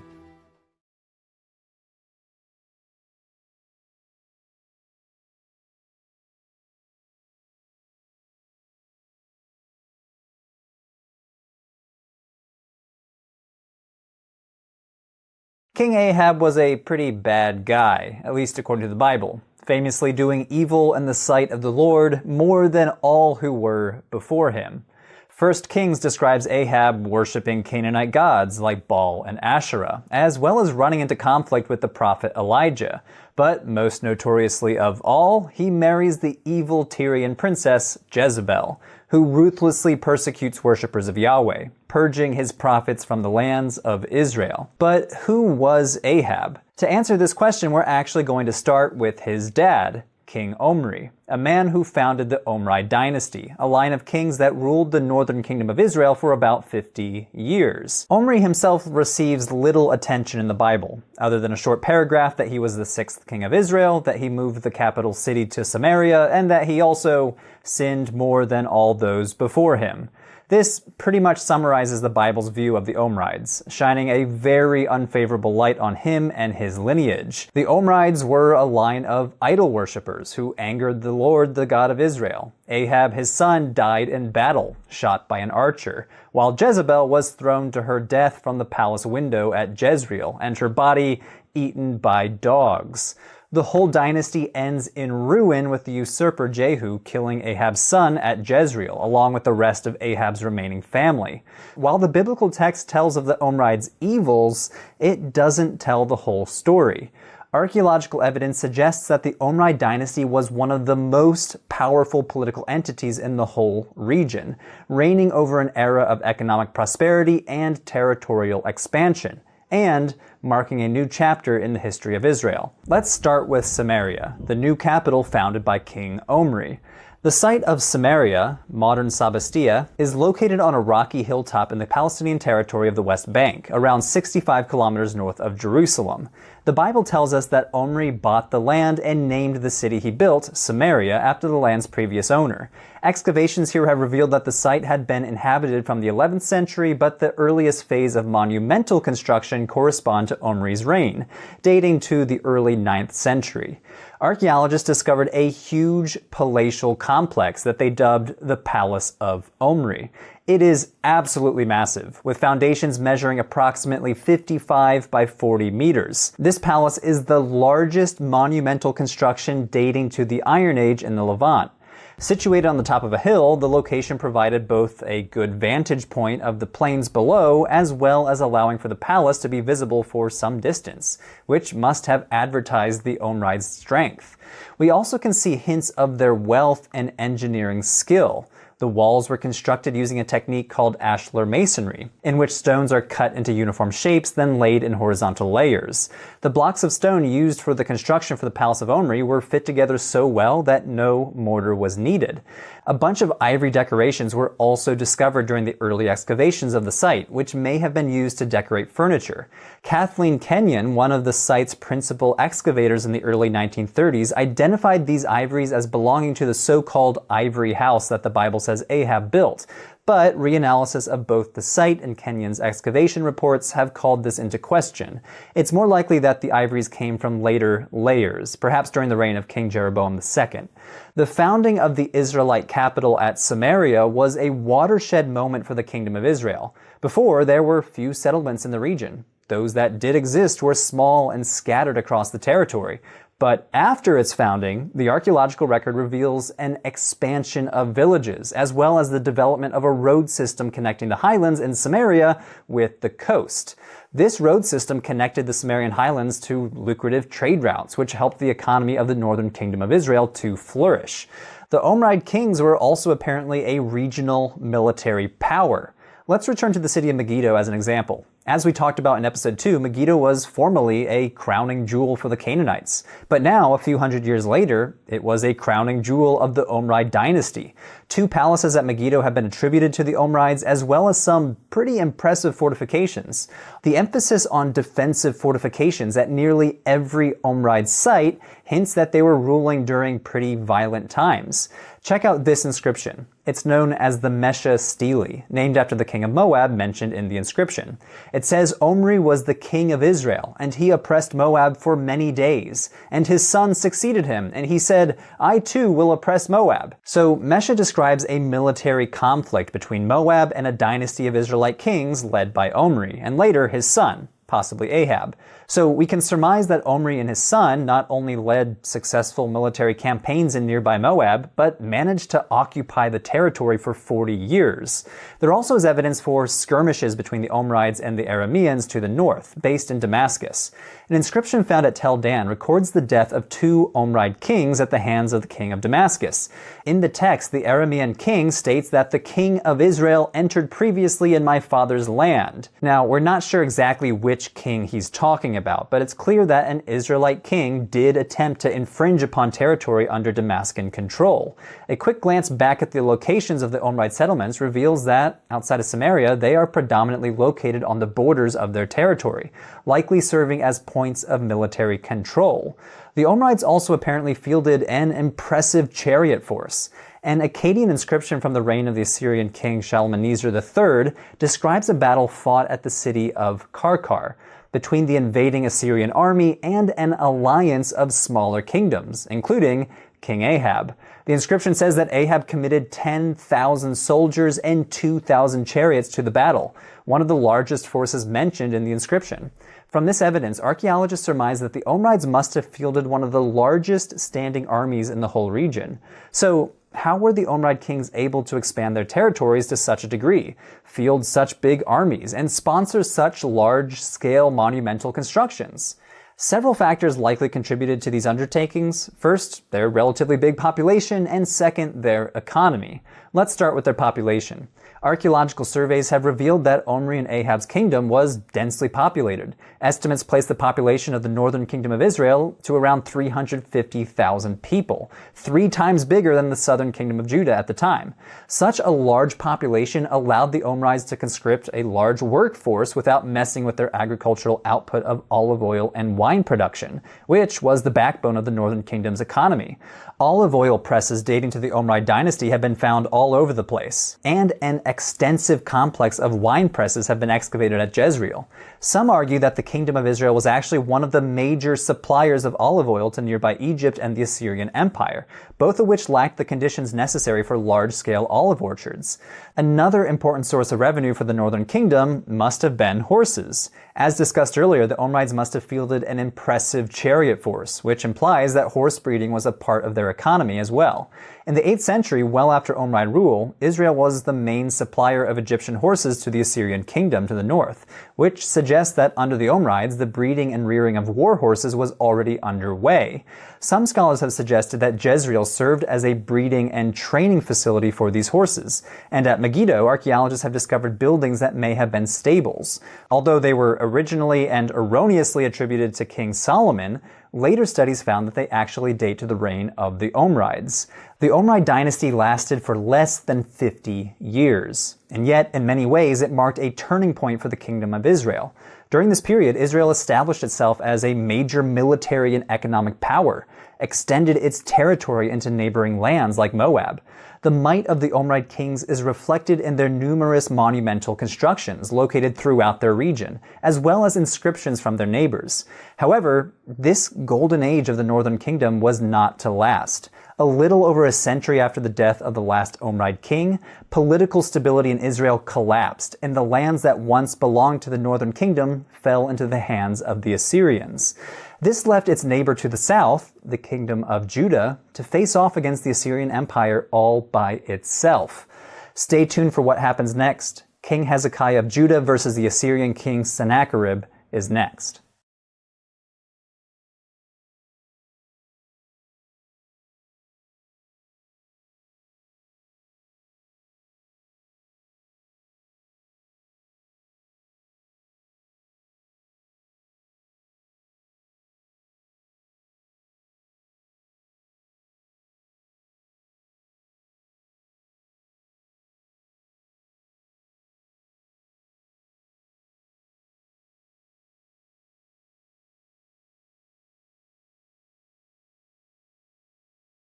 From Ahab's alliances and ivory palaces, we turn to a moment of crisis, Judah bracing for Assyria's relentless advance. Walls rise, water tunnels snake beneath the city, and imperial annals record a clash that echoes through Lachish and Jerusalem. Quick fact before we continue. The Lachish reliefs in Nineveh depict Assyria's siege in vivid detail. And here's another. Hezekiah's tunnel redirected water inside Jerusalem's walls for defense. Time to dig deeper.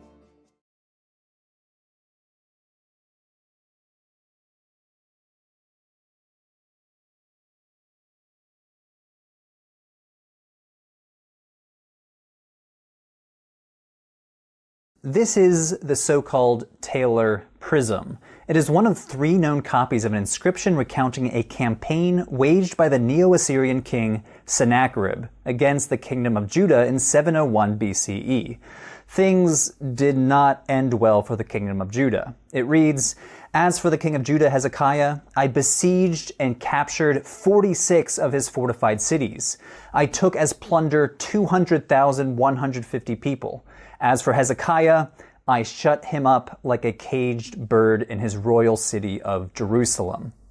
The Hebrew Bible remembers Hezekiah as one of the good kings of Judah.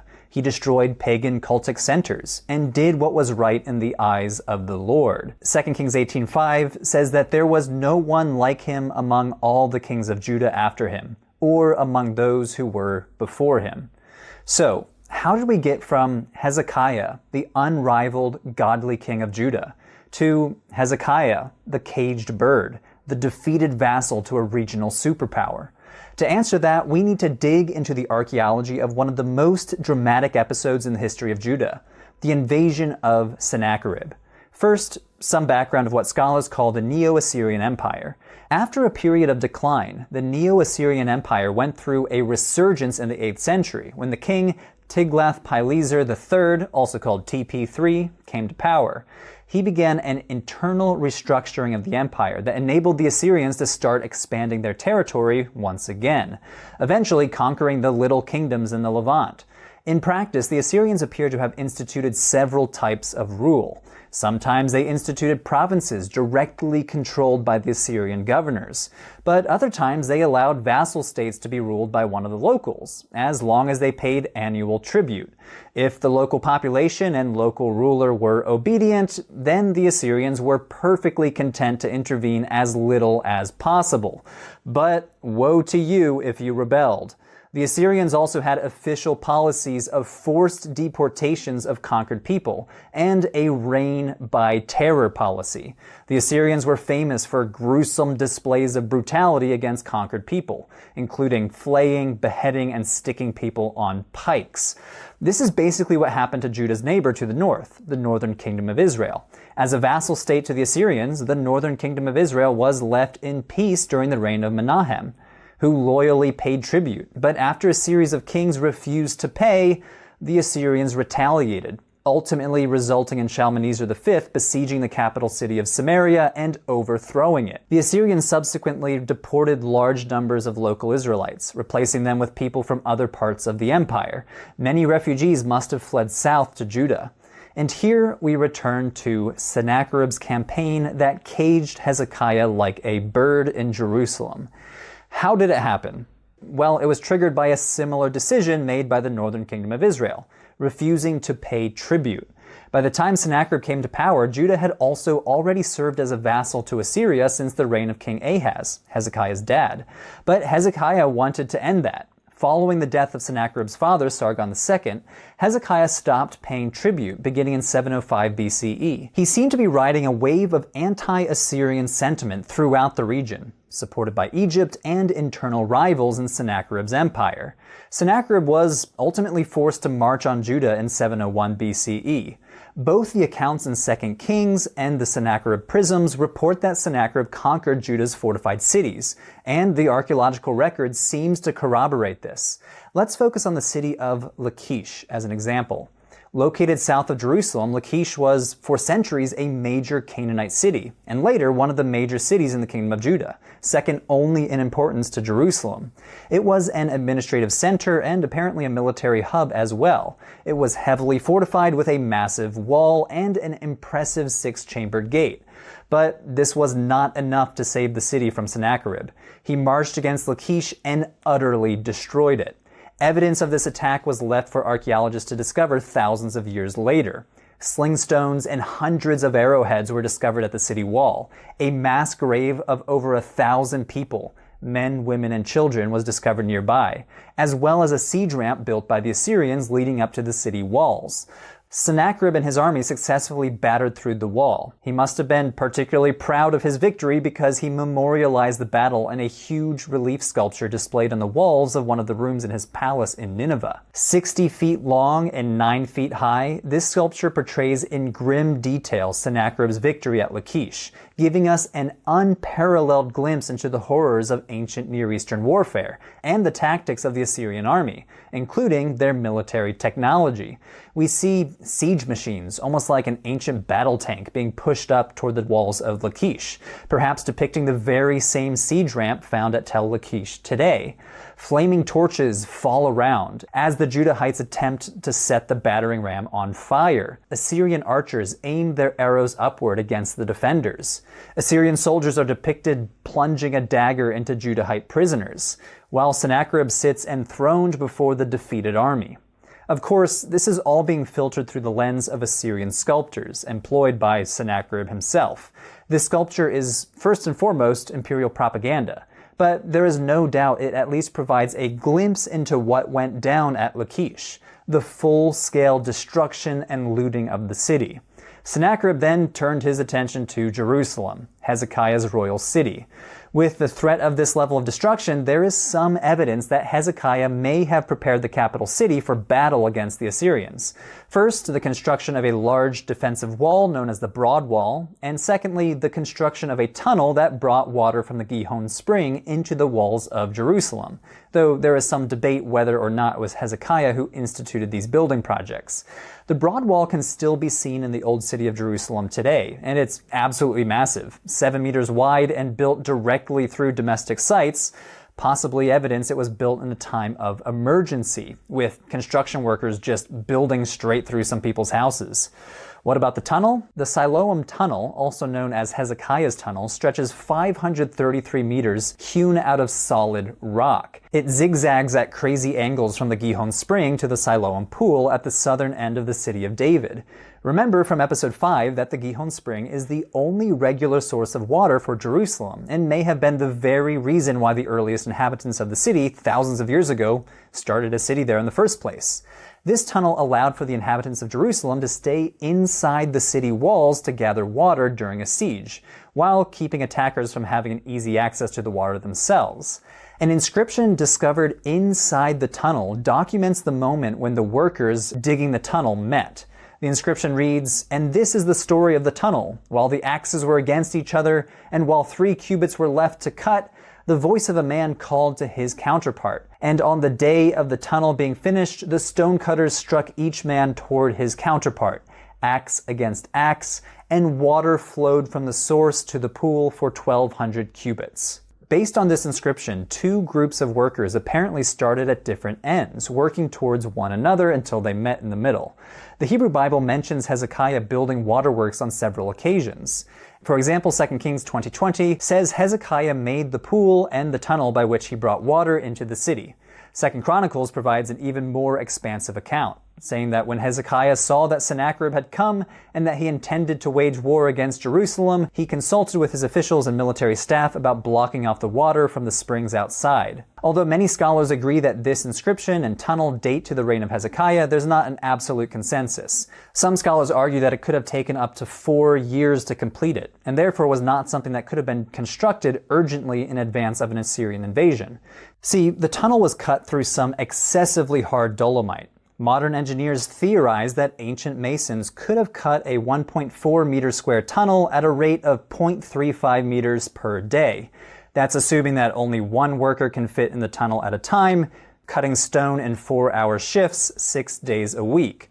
Also building in some time to swap out rock cutters as they get tired. Based on this hypothetical scenario, the longest segment of the tunnel, about 300 meters, would have taken 857 workdays. In any case, not the sort of project that could have been accomplished quickly with little lead time. Because of this, some theorize that Hezekiah's son, Manasseh, built this tunnel instead, while others maintain it was Hezekiah himself. So, how did this invasion end?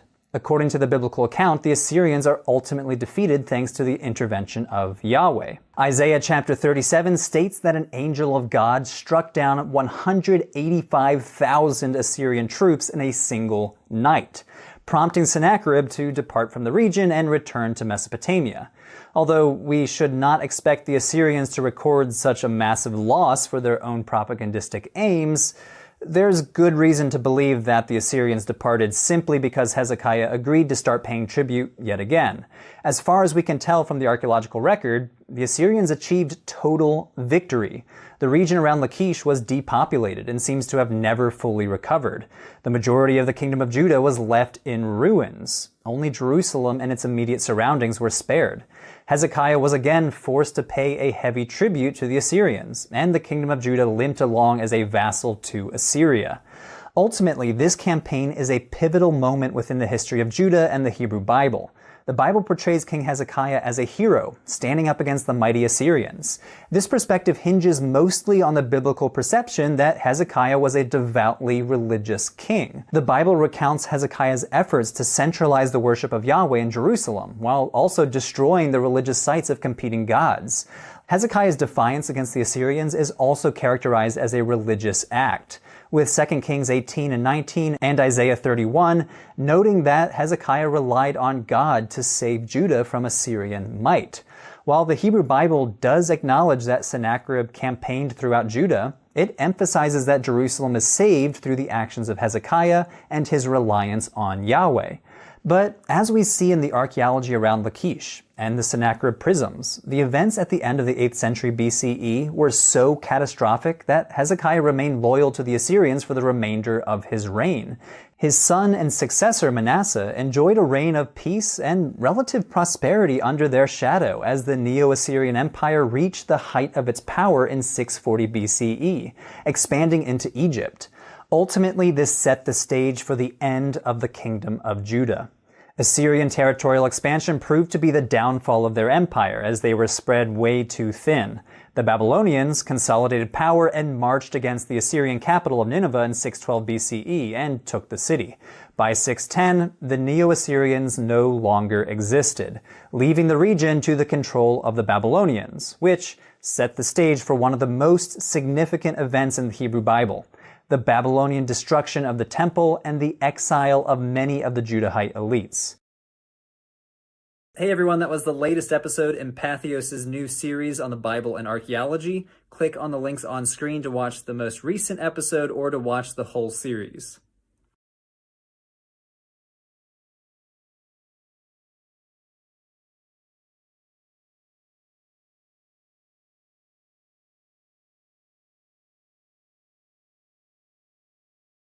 After siege and survival, the spotlight shifts to reform.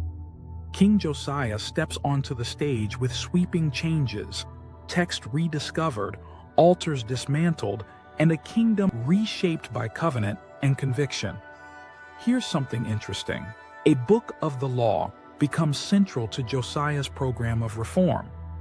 And another insight: Josiah's reign coincides with major geopolitical shifts in the Near East. Let's jump into the next chapter.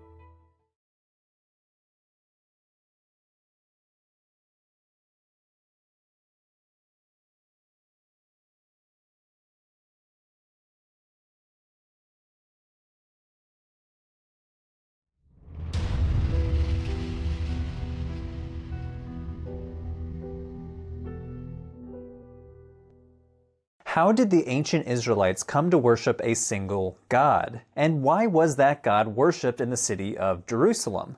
The life of a particular child king may hold the answer: King Josiah. The biblical authors remember Josiah as the leader of a massive religious reform that changed the course of Judah's history and led to a new dominant form of monotheistic religion centralized in Jerusalem. According to 2 Kings and 2 Chronicles, Josiah came to the throne at the age of 8 after 2 generations of evil and apostasy.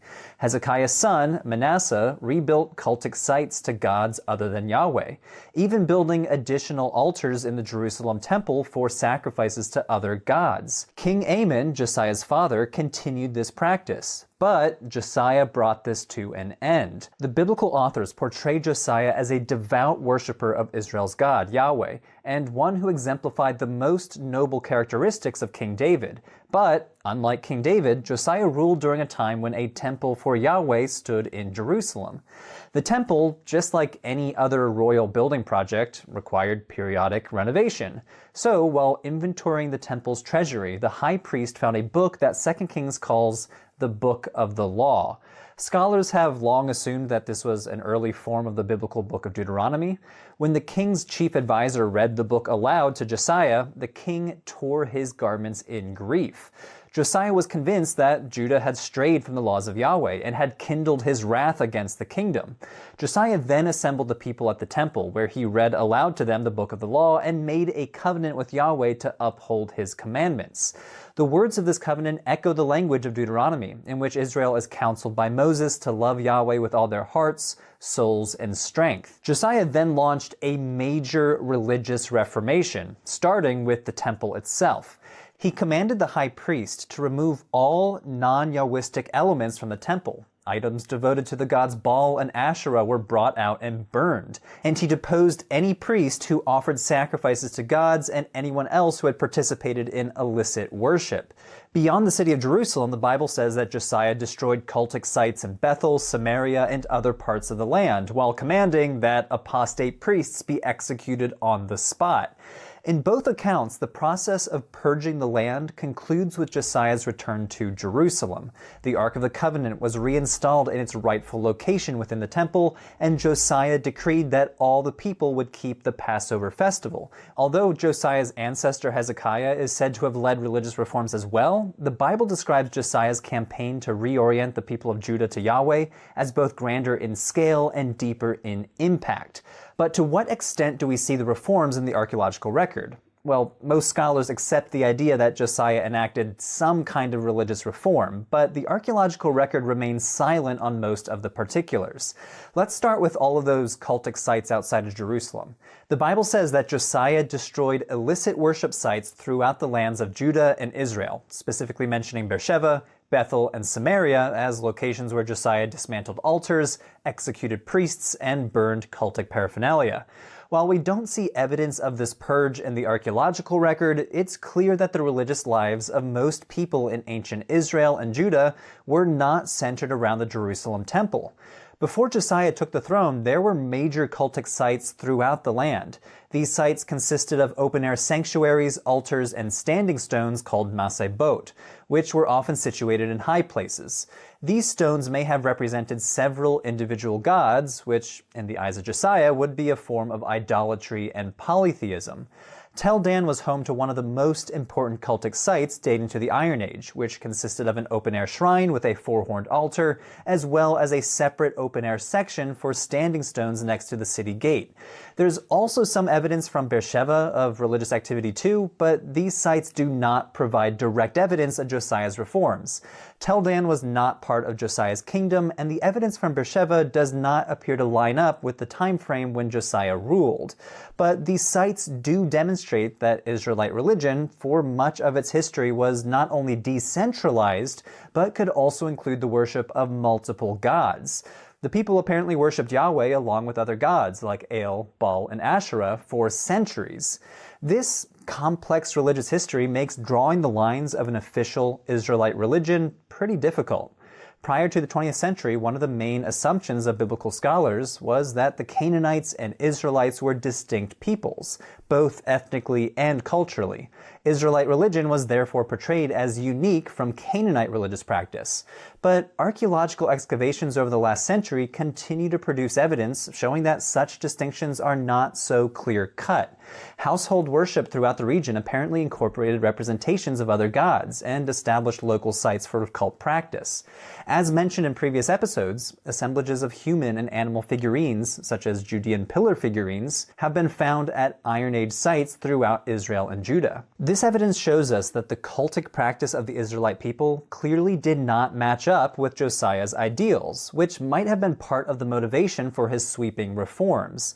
The reforms Josiah and the small group of elites in Jerusalem who supported him would have thus been quite shocking to the majority of the population, because both the archaeological record and the biblical text depict a significant amount of religious diversity in Israel and Judah. Although Deuteronomy and Kings consistently claim that Israel brought their Yahweh-only religion with them upon entering the land, the Merneptah Stele implicitly suggests that Israel's religious allegiance was not initially to Yahweh alone, nor even to Yahweh at all, but to the Canaanite god El, a reality visible in the name itself, Israel. But even Yahweh-exclusive religion should not be called monotheism. Ancient Israelite religion, based on evidence found both in the Hebrew Bible as well in the archaeological record, can better be defined as monolatrous. Monolatry means the recognition of the existence of many gods, but with the consistent worship of only one God. When we read verses like Micah 4:5, "For all the peoples walk each in the name of its God, but we will walk in the name of the Lord our God," we should take the prophet at his word. They believed that many gods exist, but Israel worships Yahweh exclusively. Strict monotheism, if it ever truly existed as the status quo, was a later development. Scholars have argued we don't see clear denial of the existence of other gods until quite late in the Hebrew Bible, maybe around the 6th century BCE in sections of the book of Isaiah. Remains from two sites located on the edge of the Judean wilderness, Arad and Ein Hatzavah, might provide limited insight into religious reforms in the Kingdom of Judah. Tel Arad is a fort located on the southern frontier of the Kingdom of Judah, on the fringe of the Negev desert. Inside the fort, archaeologists discovered a religious sanctuary, sometimes described as a shrine or a temple. It had an outer courtyard with an altar, as well as an inner Holy of Holies, where archaeologists discovered a standing stone and two limestone altars, one taller than the other. Some reconstruct that the sanctuary originally had two standing stones.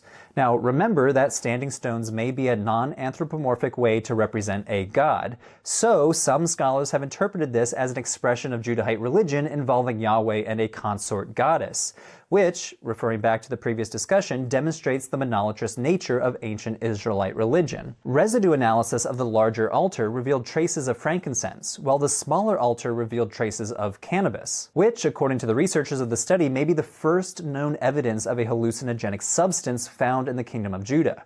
So what does this site have to do with religious reforms? Well, there's some evidence that someone intentionally dismantled the Tel Arad sanctuary. The incense altars and the standing stone were discovered placed on their sides and covered with dirt and plaster. Some of the walls were dismantled, and the whole area and the altar and the courtyard were covered by 3 meters of dirt. However, it's unlikely that these activities can be attributed to King Josiah. The whole sanctuary apparently was dismantled in the 8th century, well before Josiah's reign. Some archaeologists thus suggest that this might be evidence for religious reforms under King Hezekiah instead. Further southeast at Ein Hatzavah, archaeologists have uncovered an assemblage of smashed cultic pottery vessels that appear to have been intentionally shattered. But overall, evidence to demonstrate that these items were destroyed at the command of King Josiah is lacking. What is known is that Judean royal seals changed in the 7th century, following the period of Josiah's rule. In the preceding era, these markers of royal property and official correspondence bore images and symbols associated with the types of cultic practice that Josiah sought to destroy.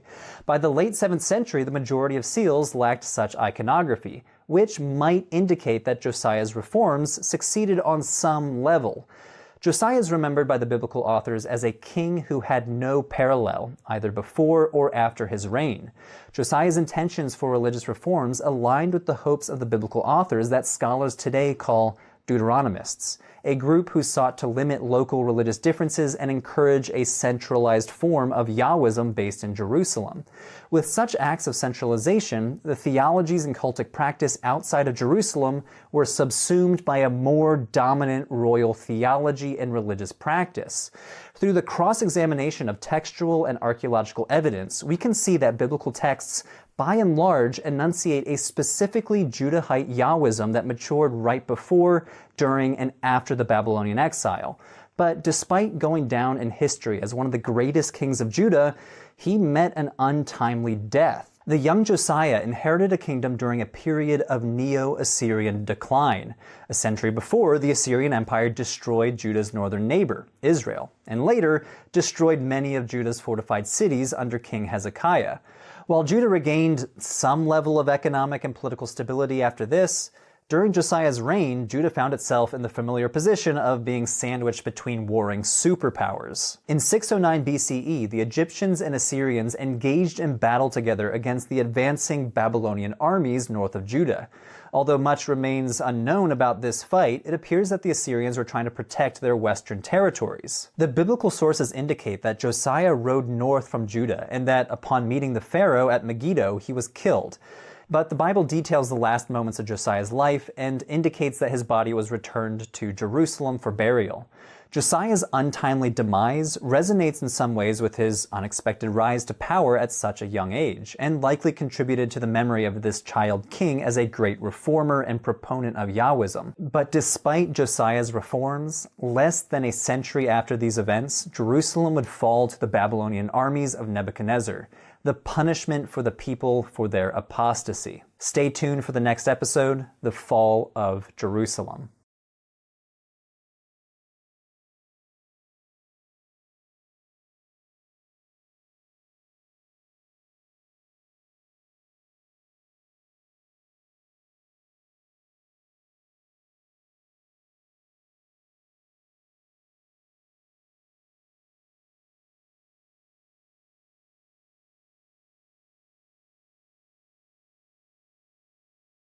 From Josiah's reforms to Babylon's fury, the story darkens. Ash layers and shattered walls mark the fall of Jerusalem, as Nebuchadnezzar's armies redraw the map and exile becomes Judah's new reality. Before we move on, here's a fact. Burn layers help archaeologists pin destruction events to specific dates. And another, Babylonian chronicles confirm the fall of Jerusalem in Nebuchadnezzar's campaign. All right, onward to the next story.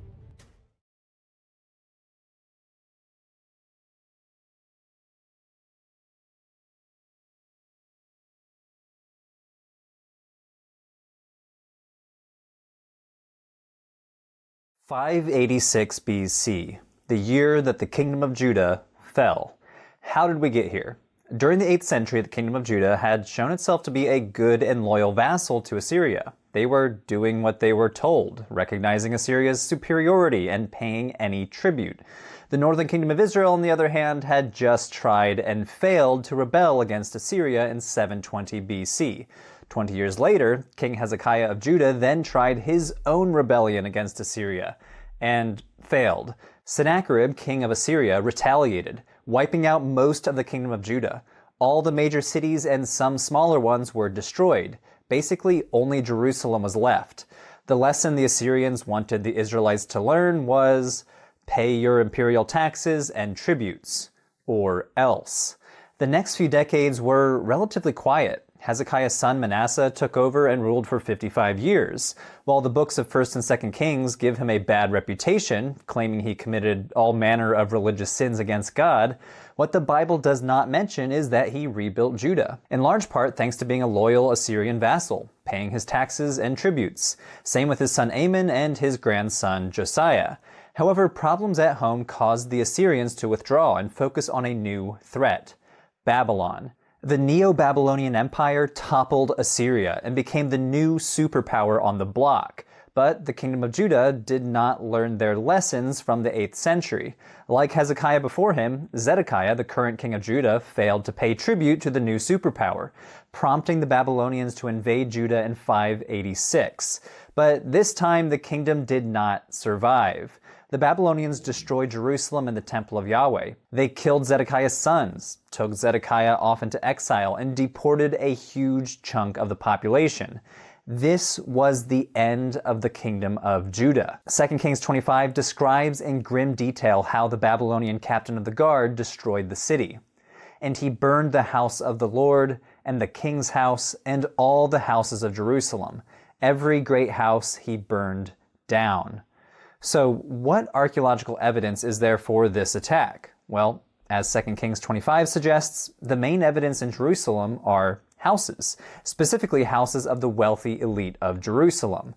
During excavations in the city of David, 3 Iron Age structures were uncovered: the house of Ahiel, the house of the Bulai, and the burnt room. All the buildings were covered by the collapsed debris of the upper stories, and all had fallen charred beams, suggesting that they burned in a city-wide fire. Archaeologists also found arrowheads throughout the city dating to the Babylonian attack.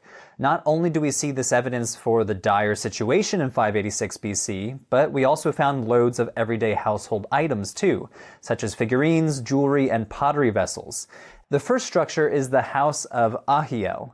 Inscribed pottery was found inside the house with the name Ahiel, leading to this name for the house. Ahiel's house is one of the best preserved Iron Age structures. It even has an external stone staircase leading up to a second story that no longer exists. One of the most significant parts of this excavation was the toilet. Yes, you're now looking at an ancient toilet which was discovered still situated over a deep cesspit beneath it, filled with ancient human feces. The stone toilet and cesspit show a level of sophistication in the hygiene practices within the city, but the remains in the cesspit may also shed light on the diet of the ancient Judahites and point to the difficulties during the siege. Analysis of the fecal remains revealed organic matter, including human parasite eggs, fish bones, and most interestingly, barely edible plants that suggest people were subsisting on weeds foraged from around the city. The pollen grains identified come from 4 plant families: mustard, carrot, mint, and daisy. These likely originated from uncultivated salad greens and spices, but what is notably lacking are cultivated plants typically found in diets like wheat and barley. This might indicate how desperate the situation was for them during the Babylonian attack. They were barely surviving and forced to eat whatever they could find around the city. The second site is the so-called burnt room. It also bears the hallmarks of destruction. Archaeologists discovered a layer full of charred remains, including carved wooden furniture and a small ivory statue of a woman in an Egyptian-style wig. The craftsmanship is very high quality and suggests that the members of this household were rich enough to afford luxury items like furniture and ivory statues. Next is the House of the Bulli. Only a small part of the House of the Bulli was uncovered underneath a thick layer of burnt debris. However, archaeologists found within the remains iron arrowheads as well as pottery vessels, stone weights, and most notably, a collection of more than 50 fingernail-sized clay ceilings called bulli. Bulli are small clay discs that were impressed with a stamp to mark an official document. These were used as proof of a document's authenticity in a bureaucratic system. In this case, the bulli were preserved when the house burned down, burning up the documents but leaving the stamps behind for archaeologists to find thousands of years later. One in particular mentions a guy named Gamaliel, son of Shaphan, a high official at the court of King Jehoiakim of Judah, who reigned during the first attack on Judah from Babylon. So from the evidence in the House of Ahiel, the House of the Bulli, and the Burnt Room, we get a picture of the wholesale destruction of Jerusalem, and the devastation even of the upper-class houses. But what happened next? According to the Bible, the Babylonians killed Zedekiah's descendants and took the king and more of the elites into exile as hostages. They left other non-elite people behind in Judah to fend for themselves. So part of the population was stuck in the ruined Judah, and the other part was taken back to Babylon, where they were mostly forced to settle all over the empire with other refugees. Those who were forced into exile lost everything: their homeland, family members, and were taken to a land they had never been to and did not speak the language. This event, called the Babylonian exile or Babylonian captivity, had a significant impact on Judahite identity. Big theological questions arose from this catastrophe. Had God abandoned his promises? Was God in control? Were the Babylonian gods more powerful? Basically, where was God and why had this happened? Books in the Hebrew Bible like Lamentations and Jeremiah wrestled with these questions. There's some archaeological evidence for these communities of Judean people who now lived in a foreign land under foreign rulers. This is an example from the so-called Al-Yahudu tablets, a collection of 200 tablets from a Judean community in Babylon called the Al-Yahudu community. These documents show that, basically, the exiled people were getting on with their lives. They were trading with the locals, dealing with legal cases with the locals, and paying taxes just like the locals. Back home, the former kingdom of Judah was now a Babylonian province called by the Aramaic name Yehud, and was firmly under imperial rule. Nothing much would have happened here without Babylonian approval. We don't know much about the archaeology of Yehud, but it seems that Jerusalem remained in ruins, had minimal habitation, and the temple was not rebuilt. So life was not great in Yehud, though it was continuing. Tune in next time to learn what happens next to the people of Judah. Hey everyone, that was the latest episode in Patheos' series, Excavating the History of the Bible. Click on the playlist on screen to catch up on the whole series.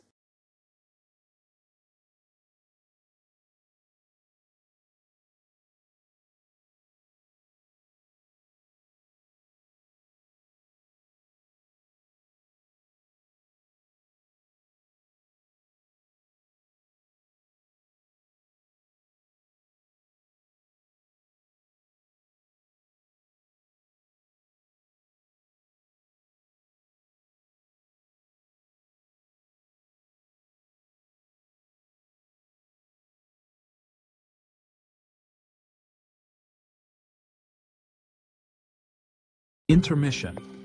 Excavating the History of the Bible will resume shortly.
Please enjoy part 2 of Patheos' Excavating the History of the Bible.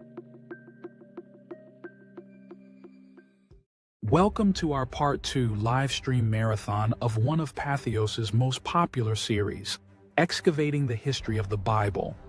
Tonight, we're continuing our look back at the episodes that dig deep into archaeology and the biblical world, pot shards, inscriptions, and city walls that bring ancient stories into sharper focus. Settle in for a binge-worthy journey through the landscapes, artifacts, and people who shaped the Bible's history. Let's continue with episode 10, The Surprising Origins of Hebrew.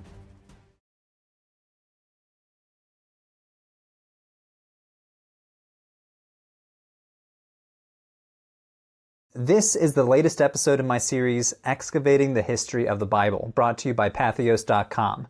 Click on the playlist below to watch all previous episodes. The Hebrew Bible is written mostly in Hebrew, no surprises there. But where did the Hebrew language come from? The earliest evidence we have for ancient Israelite language actually comes not from the Hebrew Bible, but from the archaeological record. What you're looking at is an inscription on a broken piece of pottery discovered in a storage pit in the ancient Israelite town of Isbet-Sarta. It might date as early as the 12th century BCE. Here at the bottom of the inscription is a Proto-Canaanite alphabet. Although technically written in a Canaanite language, scholars notice that we might be looking at a missing link between Canaanite and later Hebrew. The Isbet-Sarta inscription demonstrates the first known example of the letter order that we see in the Hebrew alphabet, and later the Greek alphabet. Scholars call inscriptions like this abecedaries. Abecedaries are objects on which a scribe simply wrote down the entire alphabet, probably early in their schooling career, just like how we learn the alphabet today. The Isbet-Sarta abecedary is particularly messy too, which leads some scholars to believe that it was a practice tablet used by students learning how to write. This one object raises several topics that we'll explore in this episode. First of all, this tells us that by the late Bronze Age and the early Iron Age, an alphabet within the Canaanite language family was being used and taught in scribal schools. Secondly, we see evidence of an alphabetic system used in an early ancestor of Hebrew that differed from other systems of writing used elsewhere in the ancient Near East, like cuneiform and hieroglyphics.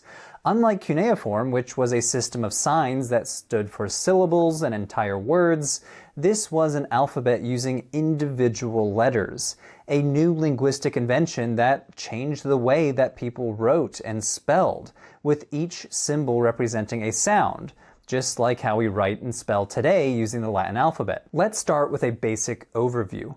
Hebrew belongs to a broader family of languages known as the Semitic language family. Today that includes modern Hebrew, Arabic, and the Ethiopian language Ge'ez.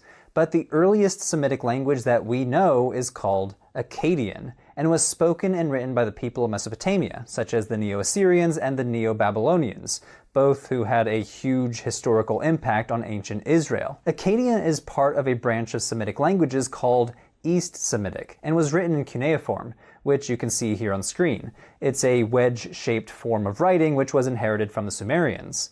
Hebrew, on the other hand, belongs to the Northwest Semitic branch.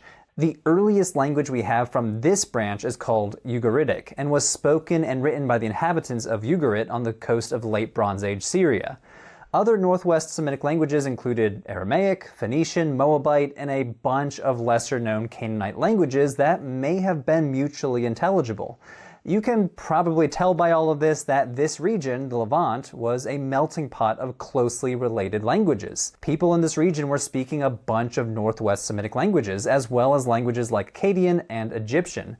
At the very least, scribes knew multiple languages, including the lingua franca of the late Bronze Age, Akkadian, and the lingua franca of the Iron Age, Aramaic. We surmise this based on archaeological evidence, such as the Amarna letters. As we discussed in episodes 2 and 3 of the series, the Amarna letters are a cache of tablets mostly consisting of diplomatic correspondences between Canaanite kings and the Egyptian pharaoh. And most of these letters were written in Akkadian, not Canaanite. Much of our evidence regarding languages in the ancient Near East are texts which were produced by professional scribes.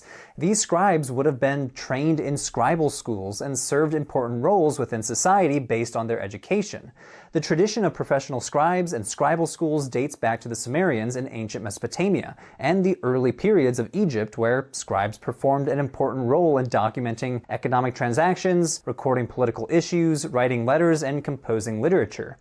If the Isbet-Sarta Abecedary is indeed a practice tablet, we're seeing evidence of some sort of schooling in early Israelite villages using a Proto-Canaanite dialect. Dating to around the 12th century, the Isbet-Sarta inscription is also one of our earliest pieces of evidence for early stage Hebrew, but most of our written evidence is later, dating to the Iron Age from around 1000 to 587 BC. The majority of this evidence appears on broken pottery with writing on them. For example, in 2008, excavators uncovered a piece of pottery inscribed with 5 lines of Proto-Canaanite script at the site of Khirbet Qeiyafa, a small fortified site located 27 kilometers southwest of Jerusalem. At the time of publishing this video, this is the longest known Proto-Canaanite inscription.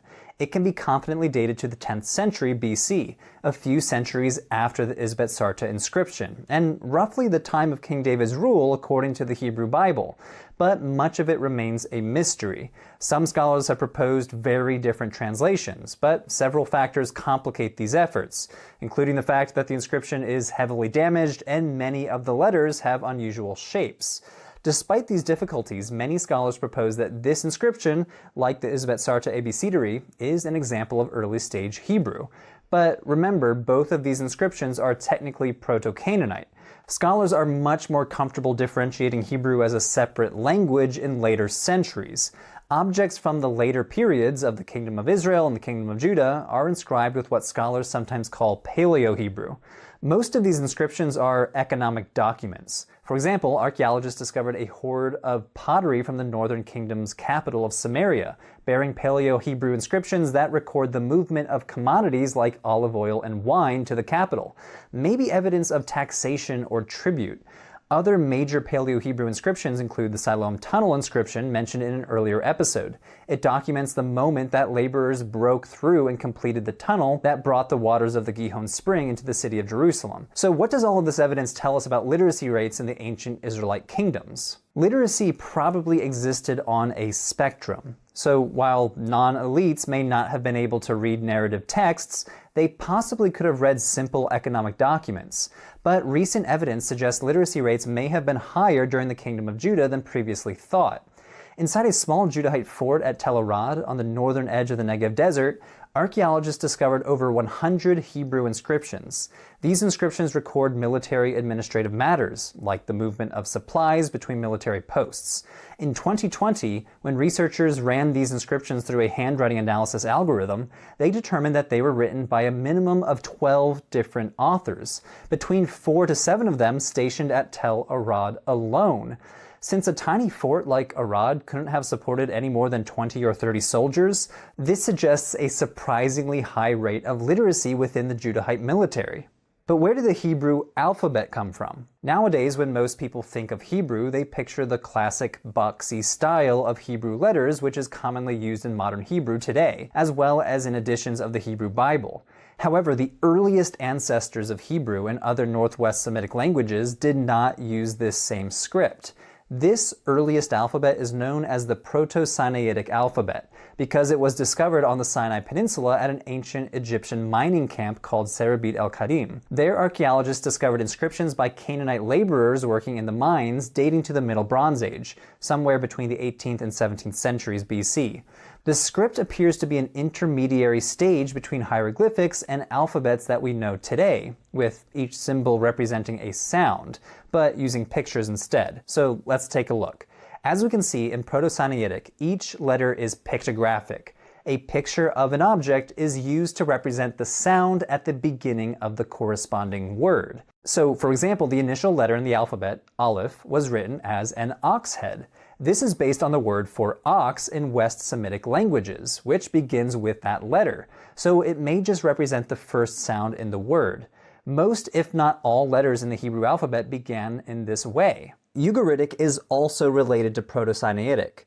Scholars note that scribes in Ugarit apparently adapted the pictographic alphabet into alphabetic cuneiform. Ugaritic uses 30 cuneiform signs to represent consonants rather than words or syllables. This system vastly simplifies literacy, requiring a literate person to only memorize a couple dozen signs, each with one phonetic meaning, instead of memorizing hundreds of signs that could have had a wide range of meanings. Over time, the writing of these letters became more fluid, almost like modern-day cursive, where they only slightly resembled their original forms or looked nothing like them at all. This alphabet is not only the ancestor of the Hebrew alphabet, but also the Latin alphabet used in languages like English today. Going back to the example for the word Aleph, the later stylized version looks much like a V with a line through it, representing the ox's horns. Over time, the letters of the alphabet rotated 180 degrees. Looking at our modern capital A, if you picture it flipped upside down, you can picture a rough sketch of an animal's head with horns. The Proto-Sinaitic script then can be considered not only a common ancestor of Hebrew, but also of other Semitic languages such as Arabic, as well as the common ancestor of Phoenician, Greek, Latin, and modern Western languages which use these alphabets today. So, whenever you write or type using this alphabet, remember to thank the peoples of the ancient Near East. Hey everyone, that was the latest episode in my series, Excavating the History of the Bible, which I'm producing in collaboration with Patheos.com. Head on over and subscribe to the Patheos YouTube channel to view all past and future episodes of the series. The aim of the series is to examine the world of the Bible through a non-sectarian and academic lens. My methodology is based in archaeology and anthropology. I've collaborated with a whole team of field archaeologists and biblical scholars to produce each and every episode. Topics include the Canaanite origins of the Israelites, the emergence of the Philistine cities on the coast of the Levant, the rise of monotheism in the kingdom of Judah. So if these topics interest you, then head over to Patheos' channel. The link is in the description below. Thanks for watching.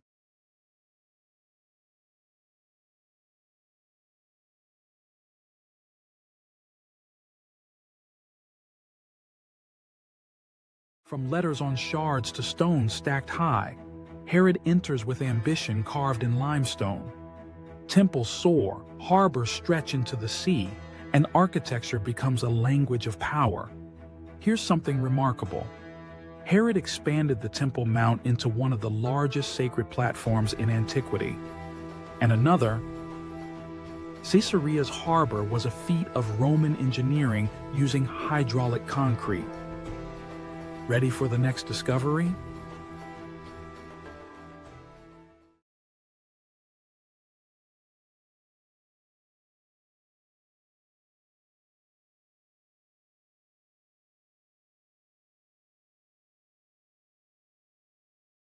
Here's some footage of the fortress Masada, which overlooks the Dead Sea and the Judean desert, and some footage from the city of Caesarea on the Mediterranean coast, and Herodium, and the Western Wall. What do all of these sites have in common? Well, beside the fact that they are monumental works of ancient architecture, they were all constructed or renovated under the direction of one man, Herod the Great. For those of you that know your New Testament, Herod was the villain in the Gospel of Matthew's version of Jesus' birth. The Magi follow a star to Judea and consult King Herod, asking where the King of the Jews has been born, referring to Jesus, not Herod. Herod sees this as a threat to his rule, so according to the biblical account, he orders every male child in Bethlehem under the age of 2 to be killed. But aside from the baby-killing tyrant described in Matthew, what do we know about Herod the Great? Today we'll explore the twists and turns of Herod's rise to power and his fight to keep it. Based on what we know from the archaeological and textual evidence, Herod the Great was a complicated figure. On one hand, he was a subservient client king to the Roman Empire, and on the other hand, he was a brutal and calculating politician who forever changed the landscape of Judea through his rule. First of all, even though Herod eventually became king of Judea, Herod was actually not a Judean. He hailed from the land of Idumea, the descendants of the Edomites, one of Israel's ancient neighbors to the southeast, who had been forcibly converted to Judaism by the Hasmoneans, a dynasty that ruled the region following the Maccabean revolt a century before. The Judeans, under the rule of the Hasmonean dynasty, conquered this region in 73 BC, a few decades before Herod was born. So even though Herod was born an Idumean, he was raised in a family that had adopted Jewish customs and eventually rose to a position of power under the Hasmoneans. But Herod owes his own rise to power to the Roman Empire. In 63 BC, when Herod would have only been about 10 years old, the Romans toppled the Hasmonean dynasty, which cleared the stage for his rise. Herod's father was already a high-ranking official and allied himself with the Romans. Because of these connections, Herod was appointed the governor of Galilee in 47 BC, when he was only in his 20s. So how did he make the jump from governor to king? Well, this is where we see his political savvy come into play. He rose to king of Judea by exploiting the geopolitics between two superpowers, Parthia and Rome.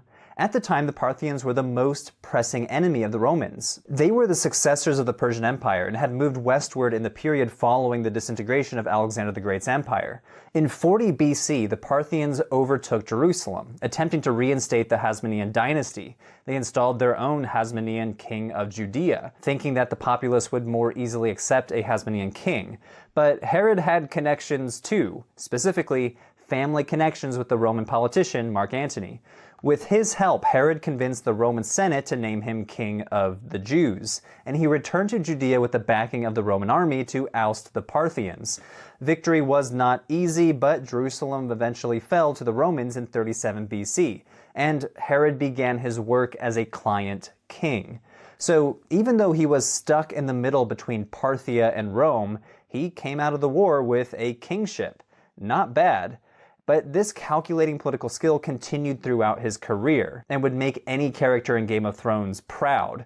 You're a sharp little thing, aren't you? Later, when Mark Antony lost in a civil war to Caesar Augustus, Herod did not beg Augustus to forgive him for his alliance. Herod boldly stood before Augustus and said, "Hey, I'm so loyal I would have fought against you with Antony, even though I knew Antony was going to lose. You'll want this level of loyalty on your side." Next, Herod needed to solidify his rule over the Jewish people. Even though the Hasmoneans had been dethroned, Herod knew that his legitimacy as king was shaky as an Idumean, and as a client to Rome. His father's Idumean heritage meant that he was understood ethnically as only being half Jewish. The people he ruled longed for leaders who were fully Jewish and wanted to restore the earlier Hasmonean dynasty. So Herod married Mariamne, a surviving heir to the Hasmonean dynasty, in order to solidify his claim to the throne. Later, when he suspected she was plotting against him, he executed his own wife to secure his power. He also executed his own sons that he had with her. Like I said, he was a pretty brutal guy. Is it any wonder that the Roman Emperor Augustus is reported to have said, "It is better to be Herod's pig than his son"?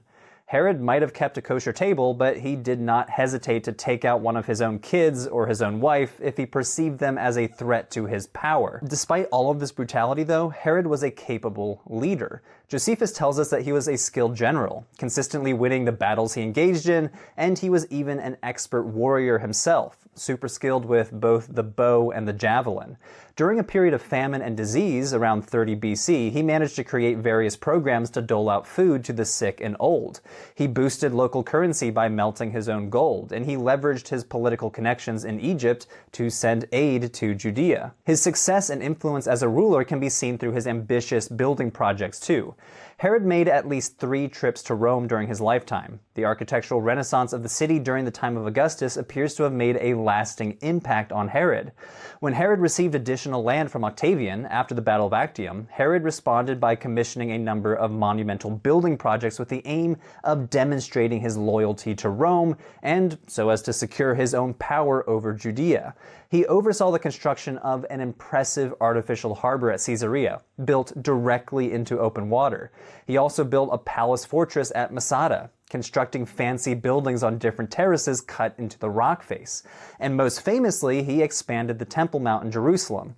But we'll return to this project in a later episode. While the temple renovations secured Jewish support for Herod's rule, it was the construction of new Roman-style cities that bolstered his connections to Rome and demonstrated his loyalty to the emperor. Herod had constructed a number of inland cities, palaces, and fortresses, all of which demonstrated his affinity for Roman architecture.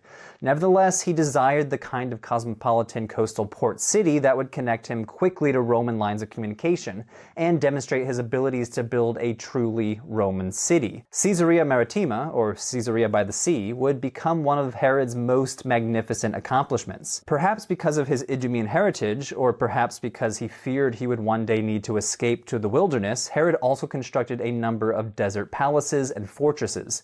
Among them, his cliff-top stronghold of Masada is the most memorable. Herod expanded the Hasmonean complex at Masada with walls, watchtowers, storage facilities, and large cisterns.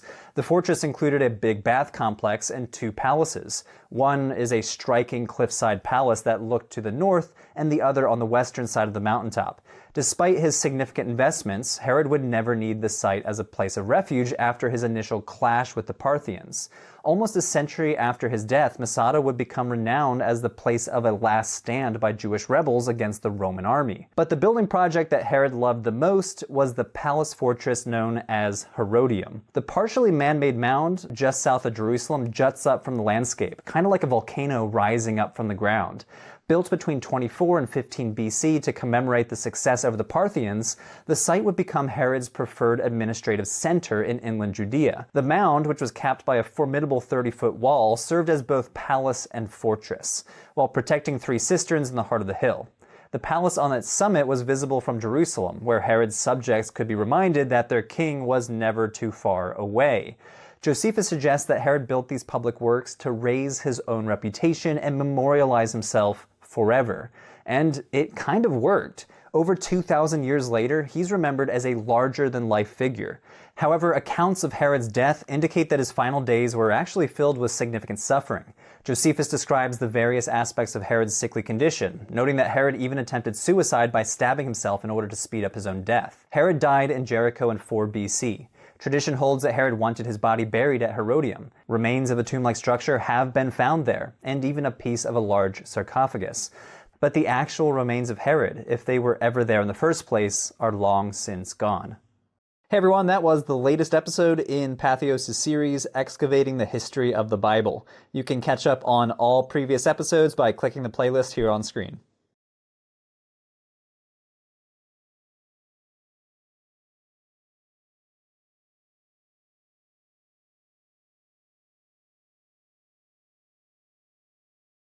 Leaving Herod's monumental works, we drift north to Galilee's waters. Fishing boats, quiet harbors, and bustling villages frame a lake that anchors countless stories. Quick fact before we continue. A first-century boat found near the Sea of Galilee offers a glimpse of daily travel. And another, the harbor remains reveal trade networks connecting Galilee to the wider Mediterranean. Let's set sail for the next episode.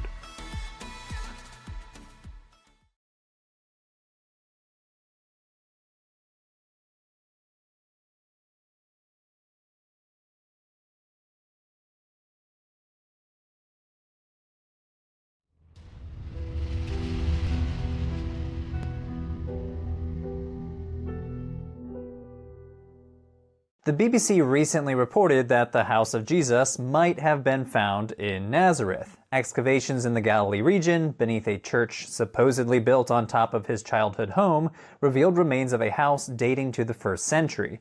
But as with so many pop archaeology articles, the title of this piece is clickbait. Strong case house and crypt was home to Jesus, says archaeologist. A better title might be, archaeologists find proof of a standard domestic building with contents dating roughly to the 1st century CE. The archaeology of the Galilee and reporting about it often is sensationalized, but the Galilee is indeed home to some of the most exciting archaeological discoveries in recent history. The biblical scholar Sean Frayne once remarked that the search for the historical Jesus has turned into a search for the historical Galilee. By this he meant that scholars have stopped reading and rereading the New Testament Gospels to figure out what sort of person Jesus was, but have instead turned to archaeology to try and understand the historical context of the 1st century. So what do we know about Galilee beyond what's described in the Gospels? In this episode, we'll be discussing the region of the Galilee, its history, and what we know about the setting of Jesus' life. Flavius Josephus, the Jewish historian who was stationed in the Galilee during the First Jewish War, wrote that the Galilee has two divisions, known as Upper and Lower Galilee. This division between Upper and Lower is clearly visible in the landscape. While the Lower Galilee is formed by a series of fertile valleys, broken up by ranges of hills which run east to west, Upper Galilee, on the other hand, is far more mountainous. The Sea of Galilee is known by many names, including the Kinneret or the Lake of Tiberias. It's the second lowest lake in the world, being over 200 meters below sea level. It is fed in the north by the Jordan River, which continues its course at the southern tip of the sea. Here it runs south, down the Jordan Valley, and eventually into the world's lowest lake, the Dead Sea. In antiquity, the level of the Sea of Galilee was slightly higher than it is today because it's been used as a source of fresh water in recent times. Check out this photo. The red line shows roughly where the water's edge came in the 1st century. We know this from the remains of ancient docks around the lake. Here you can see where the edge of Magdala's harbor once lay, kind of far from the water's edge. The lake now measures 13 miles long and about 8 miles wide at its widest point. Another lake, or more of a marsh really, called Hula, once lay further north. This lake was drained during the 1950s as it was a source of mosquitoes that caused malaria. In antiquity, and up until quite recently, this would have been a common cause of death for people living in this area. During the Iron Age, Galilee was part of the territory of the northern kingdom of Israel. But in the 8th century, it was largely devastated by Assyria. Archaeologists believe that from this point, the Galilee was only lightly populated until the region was conquered by the Hasmonean dynasty, around 100 BC. Following this, the Hasmoneans established or rebuilt many settlements in the Galilee, notably towns like Magdala, Sepphoris, and Gamla. Sole Hasmonean rule over this region was short-lived. Later, in 63 BC, the Roman general Pompey the Great marched his legions through the Galilee. This was the first time where Roman power had been directly encountered in the area. Following this, Galilee became, for a short time, a self-determining region, with a local council based in Sepphoris. Herod the Great even saw the beginning of his political career in military exploits around Galilee, fighting against the remnants of the Hasmonean dynasty. After his ascension to the throne, he largely ignored the Galilee itself, instead building many cities and temples around the region. This situation lasted until his death in 4 BC, at which point his son was appointed by the Roman emperor as tetrarch over the Galilee. The archaeologist Andrea Berlin has described the material culture of Galilean towns as examples of household Judaism. This refers to the practice of people living in Judea, the Lower Galilee, and the southern Golan Heights, adopting identical material culture and practices that enabled people throughout a relatively large region to live in similar fashion and to project a shared cultural and ethnic identity. No longer did Judean simply mean someone living in Judea. It meant sharing an affiliation that we would call Judaism. So what are some examples of this household Judaism? Galilee and the Galileans were clearly interested in Jerusalem and its temple. All over the Galilee, archaeologists have discovered oil lamps crafted in and around Jerusalem. They may have been brought back like souvenirs by those who had visited the city. These lamps are often called Herodian oil lamps because they first appear around the end of Herod's reign. Another example of household Judaism is an impressive carved stone found inside the synagogue in the town of Magdala. This stone is thought to have been a representation of the Jerusalem temple, complete with architectural features and symbolic elements which are associated with items inside the temple, such as the menorah. Now, it's kind of surprising to hear that there are few clear remains of synagogues dating to the 1st century in the Galilee region, but the Magdala synagogue is an impressive exception. It was excavated relatively recently too, only in 2009. This building was richly decorated with frescoes and mosaics, and it probably could have held about 100 people, maybe 150 if they squeezed in, which is interesting because the town itself maybe had around 10,000 people, which means that only a small percentage of the population would have been able to sit in on the synagogue meetings. Many artifacts found in the Galilee relate to ancient Jewish ideas about ritual purity as well. These include ritual immersion pools called mikveh, designed to remove ritual impurity. Archaeologists have also discovered stone vessels which, according to later rabbinic Judaism, were immune from becoming impure. An early reference to this kind of idea might be found in the Gospel of John. It mentions, "Now standing there were 6 stone water jars for the Jewish rites of purification, each holding 20 or 30 gallons. Curiously, the Gospels do not spend a lot of time discussing what would have been the major towns in the Galilee, like Sepphoris or Tiberias. Rather, most of the places where Jesus is said to have visited tend to be smaller towns and villages. One well-known place is called Capernaum, or the village of Nahum. This town sits along the northern shore of the Sea of Galilee, and during the first century it was a fishing village, home to perhaps 1,000 people at most. Many objects associated with ancient fishing have been found in excavations, such as fish hooks, stone anchor weights, and line weights. Archaeologists have noted that a particular first-century house was developed into a church in later centuries, possibly because it was associated with Simon Peter's house, though this is impossible to confirm. There's also a big limestone synagogue in Capernaum, but it dates to around the 4th or 5th centuries. There are some thick basalt walls and pavements underneath the limestone synagogue that some people think belong to an earlier 1st century synagogue, but again, we're not sure. The relatively rural nature of ancient Galilee meant that the economy in the 1st century was largely agricultural, supplemented with fishing. Magdala itself was probably a fishing village, as well as Capernaum. And hammering this home is a striking find from the sea itself. A boat recovered from the northwestern edge that likely dates to the 1st century. The vessel is over 8 meters long, and subsequent analysis revealed that no less than 12 different types of wood were used to build or repair it. Recent excavation projects have uncovered some unexpected discoveries, like the Magdala Synagogue stone, that show us just how rich some places were and the connections which were fostered between Galilee and Jerusalem. Galilee was a diverse place and experienced lots of changes between the 2nd century BCE and the 2nd century CE. It not only was the setting of Jesus' ministry in the Gospels, but also the center of early rabbinic Judaism, where textual traditions like the Mishnah and Tosefta were written down, and a vibrant culture of synagogue construction occurred, where artistic decoration flourished. Now, of course, there are still a lot of things we don't know about the ancient Galilee, but we are beginning to get a sense of what the region was like during the 1st century. Hey everyone, thanks for watching. That was the latest episode in Patheos' series, Excavating the History of the Bible. Click on the playlist on screen to catch up on all previous episodes.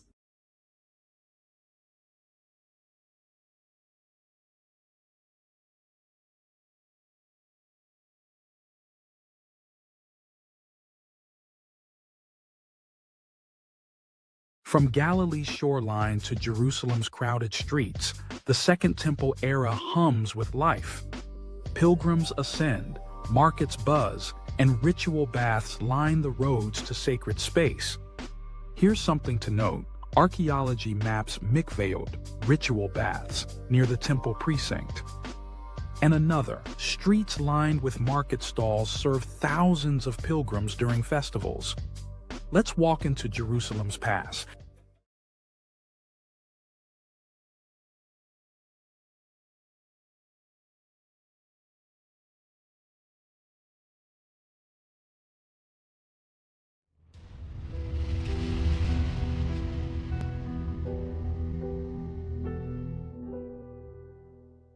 In the Gospels, the city of Jerusalem is the backdrop to several significant events in Jesus' life. It was the city where the baby Jesus was brought for his presentation at the temple. Later in life, it's where he threw out money changers in the temple court, and where he spent the final days before his crucifixion. If you visit the old city of Jerusalem today, especially during a Christian holiday like Easter, you'll see Christian pilgrims walking through the narrow streets on the Via Dolorosa, the traditional path that Jesus took on his way to his crucifixion. However, because the city has been continuously inhabited for thousands of years, this city has been built up century after century. Most of the Roman-era city is actually below the current street level. Moreover, the imposing walls of the old city date to the Ottoman period and don't even enclose the entire ancient city. So what was Jerusalem like during Jesus' life? One man in particular played a huge role in shaping the skyline of Jesus' Jerusalem: Herod the Great. If you remember from a previous episode, Herod was the politically savvy yet brutal king of Judea. Although Herod only overlapped with Jesus' life for a few years, Herod sponsored a bunch of building projects in Jerusalem that shaped the city for decades to come. This means that Jesus' Jerusalem was basically Herod's Jerusalem. Let's start with the Temple Mount, which was to become the crowning jewel of Herod's Jerusalem-based building program. When the Judeans returned from the Babylonian exile in the 500s BC, they rebuilt and reconsecrated the temple that the Babylonians had destroyed. By the time Herod came to power, this second temple was 500 years old, and he saw this as an opportunity to solidify his rule over Judea. So he sponsored a huge expansion of the Temple Mount. Today, the Temple Mount, called the Haram al-Sharif by Muslims, is home to the Dome of the Rock and the Al-Aqsa Mosque, two holy centers for Muslims today. And you can see from these aerial photographs that the sanctuary is a rectangular plaza. This general shape harkens back to the vast esplanade that was part of Herod's building project. The final product, which wasn't entirely finished until well after Herod died, was one of the largest sacred precincts in the ancient world, covering approximately 140,000 square meters. To the north, the bedrock was cut back to make room for the platform, while to the south, the bedrock drops in elevation, so a system of underground vaults were constructed to support the massive platform above. Herod enclosed the platform with a boundary wall referred to in Greek as a temenos. It's part of this temenos wall that is known today as the Kotel, or the Western Wall. Several gates in the temenos wall provide access to the Temple Mount, most notably the Hulda gates on the southern end of the plaza. Two sets of stairs of alternating wide and narrow steps led up to the gates. This purposely awkward spacing forced visitors to the temple to slow their pace, intentionally designed to force people into a state of reverence while approaching the sacred precinct. Other archaeological finds from around the Temple Mount attest to its status as a sacred space. For example, non-Jews were not allowed to enter the temple based on both textual and archaeological evidence. Archaeologists have discovered two inscriptions that must have been part of a stone fence around the temple that prohibited non-Jews from entering the space. One reads, "No man of another nation is to enter within the fence and enclosure around the temple, and whoever is caught will have himself to blame for his death, which will follow." The Jewish historian Josephus might reference this same fence when he wrote, "In this at regular intervals stood slabs giving warning, some in Greek and others in Latin characters, of the law of purification, that no foreigner was permitted to enter the holy place." Around the Temple Mount, archaeologists have also discovered ritual pools called mikveh, where Jews would immerse themselves to cleanse ritual impurity. The archaeologist Jody Magnus says that Jerusalem is home to among the largest mikvahs discovered, as well as the largest concentration of mikvahs. These were not only situated around the Temple Mount, but also along pilgrimage routes into Jerusalem and in the residences of Jerusalem's elite. And because mikvahs need water, Herod was also responsible for the expansion of the city's water supply, expanding the size of the pre-existing water reservoirs and adding several new ones. The water brought into the city was used not just for drinking and cooking, but also to fill the city's large concentration of mikvahs. The Pool of Siloam, which the Gospel of John mentions as where Jesus heals a blind man, might have been a massive immersion pool for pilgrims as well. During the 1st century, a bridge connected the Temple Mount with the wealthy residential district of the upper city. Scholars suggest that the remains of this bridge can be seen in the tunnels underneath the modern street level up against the Western Wall. You can see it here, an arch called Wilson's Arch, named after the explorer Charles Wilson. Down here in the tunnels, you can also see the largest stones in the Western Wall, weighing several hundred tons. And it's down here that some of the most exciting ongoing excavations are occurring, like the recent discovery of a Roman theater-like structure under Wilson's Arch. When the Romans sacked the city in the year 70, they destroyed the buildings on top of the platform. Today, nothing survives of the temple building itself, so artistic reconstructions of the temple are based mostly on descriptions provided by Josephus and Talmudic sources. Jerusalem was not only a city for pilgrims, though. Apparently it was also a prime spot to be buried. A vast necropolis, or city of the dead, surrounded Jerusalem to its north, east, and south during the 1st century. Within a radius of 3 miles of the city walls, 1,000 tombs have been discovered, 800 of which date to the Herodian period. The vast majority of these tombs belong to the city's elite, and most of the tombs in these cemetery complexes were carved out of the natural rock. 3 of the most elaborate tombs are located in the Kidron Valley, at the foot of the Mount of Olives. Inside many of these tombs, the dead were typically buried in niches carved into the rock called loculi. This form of burial was introduced to the region during the Hellenistic period and remained popular until the sack of the city in the year 70. To allow for the greatest number of burials within a tomb, the loculi would be cut perpendicular to the wall, forming deep shelves in the rock. During the Herodian period, sarcophagi appeared to have been restricted to only a few of the most luxurious burials. Smaller stone boxes called ossuaries were far more popular, with several thousand discovered in Jerusalem alone.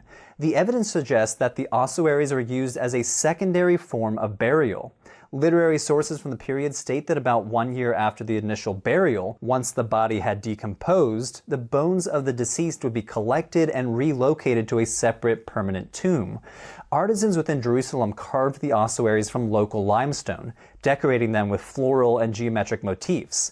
Some of the ossuaries were inscribed with the names of the deceased, mostly in Aramaic and Greek, but occasionally in Hebrew as well. One of the most prominent examples is the so-called Caiaphas ossuary, a bone box inscribed with the name Joseph, son of Caiaphas, which might reference the high priest mentioned in the New Testament. Today, what we know of Jesus' Jerusalem is largely focused on its greater infrastructure and the lives and afterlives of its wealthiest citizens.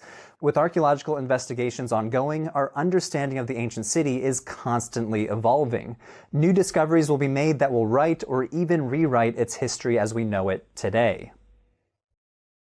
Hey everyone, thanks for watching. That was the latest episode in Patheos' series, Excavating the History of the Bible. Click on the playlist on screen to catch up on all previous episodes.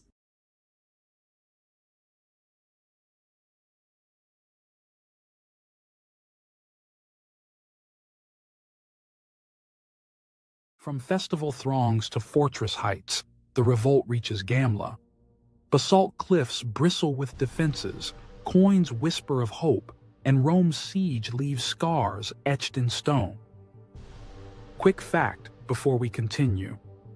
Coins minted at Gamla help date its final stand during the revolt, and other fortifications carved into the rocky slopes made Gamla a stronghold until Rome's siege. Time to climb into history.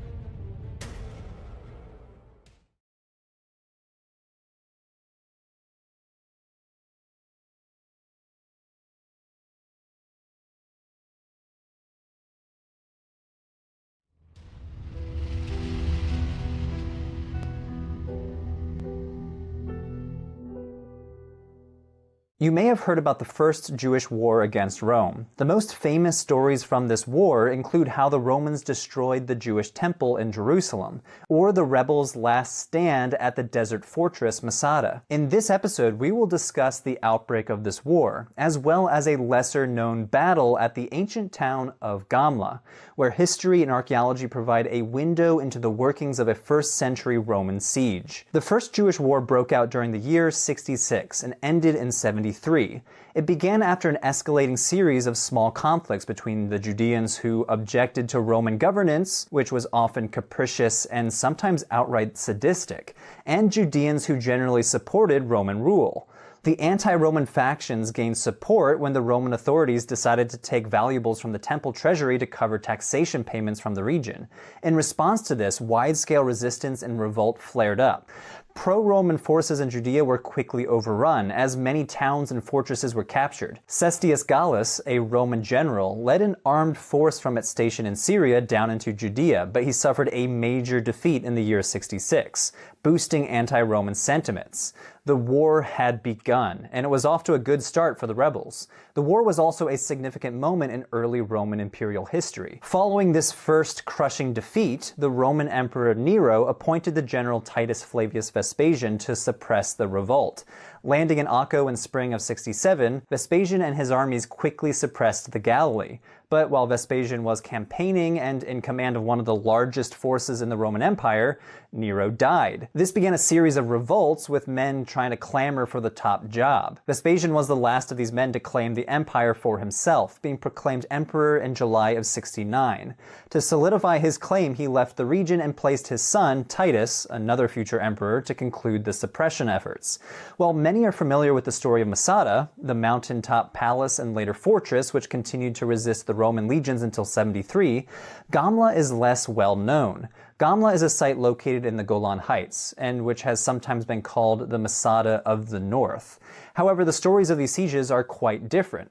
While Masada was a mountaintop fortress, easily defendable and well supplied with food and water, Gamla was a provincial settlement, home to many families and ill-prepared for a long-term siege. The name for the town comes from the shape of the ridge it was built on, Gamla, or Gamala, being derived from the Aramaic word for camel. Some people say that the ridge looks kind of like the back of a camel. The steep hillside means that the buildings were constructed along terraces, and the only easy way to enter the town is from the northeast.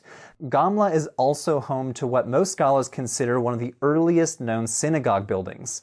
This impressive structure measures about 20 by 16 meters. It could hold somewhere between 400 and 540 people at any given time. The floor plan of the main hall is divided between an upper and lower level, and benches encircle the whole synagogue, which provides seating. Although Gamla was not a fortress, the town was strategically located. Steep cliffs prevented easy access from almost every direction except the northeast. Visitors today can see the remains of a wall blocking access to the town along this ridge. This wall was only fully constructed in preparation for the revolt, but the word wall is probably giving it a little bit too much credit. Rather, the gaps between pre-existing buildings were bridged to prevent access, and rooms whose outer walls became part of the defenses were filled with rocks to thicken the fortifications. At the outbreak of the war, Gamla experienced an influx of refugees. Evidence of temporary fire pits used for cooking have been found in many of the larger buildings across the town, including inside the synagogue. Josephus, who provides a first-hand account of the siege, writes that the population grew from an estimated 3,000 to 5,000 people to around 9,000 people. Josephus is our key source for the events of the First Jewish War, and he himself participated in the initial events and witnessed many of the things he reported. He also provides us with two slightly different accounts, one in his work The Jewish War and one in his later published autobiography. These works contain a bunch of differences, but generally speaking, it can be seen that Josephus tries to show how the war was doomed to fail against the might of the Roman armies. It should also be noted that during an earlier siege, Josephus was captured and imprisoned by the Romans, but having gained favor with Vespasian, he was released to accompany the general and became a kind of informant for the Romans. He was taken into Vespasian's household, taking the names Titus Flavius in honor of his patrons. His works are therefore small examples of Flavian propaganda, pumping up the figures of Vespasian and Titus and highlighting their military prowess. As a prisoner, Josephus was present for the whole 30 days of the Roman siege. Gamla had already been blockaded for 7 months by pro-Roman forces, so things were already getting pretty desperate by the time the Roman armies showed up. Josephus knew the details of the Roman siege and also the layout of Gamla, claiming to have fortified the town during his activities at the outbreak of the war. 3 Roman legions took part in the siege, and they destroyed the town in either September or October of 67. Vespasian himself is reported to have almost died, but was saved through the quick implementation of a Roman testudo formation, being barricaded behind a wall of shields. Josephus's own account ends the siege with a dramatic and tragic scene. Seeing that the Romans had overrun the defenses, the inhabitants committed suicide by throwing themselves into the ravine below the town's citadel. Josephus writes that 5,000 people died in this way, while the remaining 4,000 people were slaughtered by the Romans. But let's set aside Josephus and ask, what can archaeology tell us? Well, first, there are no traces of Roman camps around the town. It could be that these camps were temporary and were dismantled, or they have since worn away. Thus, the Romans were probably not expecting a long siege, setting up the most temporary of encampments. While Gamla can only be accessed from the northeast, providing natural barriers to other routes, this also means that it was an easy site to isolate. Furthermore, Gamla's wall was essentially a hot mess. It is no coincidence that the Romans broke down the wall at its thinnest point. Excavations have revealed a clear breach in the walls in a building below the synagogue. Around 300 arrowheads and 180 stone ballista balls have been recovered from this breach, showing the intensity of the bombardment. The wall in this place was nearly 2 meters thick, but it was also one of the weakest spots along the whole wall. The Roman engineers chose well. Archaeologists have also discovered around 2,000 ballista balls, 1,600 arrowheads, and 100 catapult bolts. Most of these projectiles were found in the 50-meter segment of the wall that was breached. Sword scabbards, spear points, shield pieces, decorations, and pendants have also been reported from around the town, mostly in and around the wall. In this video, you can see a replica of the ballista catapult. Stores of ballista balls were recovered around 300 meters from the edge of the walls, roughly where this example has been constructed. Roman ballistas could fire projectiles between 400 and 500 meters, putting them beyond the range of defensive fire from bows and arrows. They would be used as they were at Gamla, to batter down walls and kill defenders. Josephus' account of the final events does not seem to match up with the topography of the town. While there is a ravine, it's not large enough to accommodate such a large number of people. Moreover, very few human remains have been discovered at the town. It is probably more likely that people escaped down the ravines or were taken captive. The historian Kenneth Atkinson suggests that Josephus created the story of the mass suicide to lend nobility to what were likely two disgraceful defeats. In other words, Josephus may have deployed a literary trope of Judeans committing suicide rather than suffer enslavement at the hands of the Romans, as a way to bring honor to an otherwise dishonorable defeat. Josephus made a similar choice in his depiction of the final stand at Masada, another account for which some scholars have significant doubts. So ends the story of Gamla. Not quite a Masada, but an example of an ancient Jewish town containing evidence of economic activity, communal worship, the efficacy of Roman military tactics, and ultimately Jewish resistance to Roman power. Hey everyone, thanks for watching. That was the latest episode in Patheos' series, Excavating the History of the Bible. Click on the playlist on screen to catch up on all previous episodes.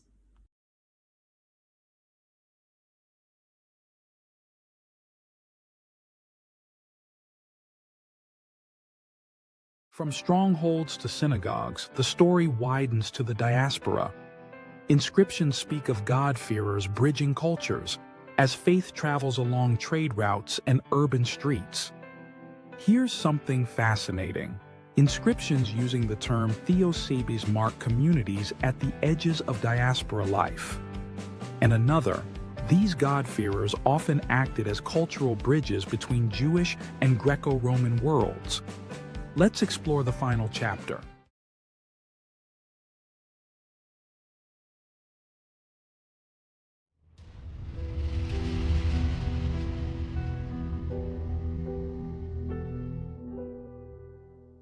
In the 13th chapter of the New Testament book, the Acts of the Apostles, the Apostle Paul travels to the city of Antioch of Pisidia, located in Western Asia Minor.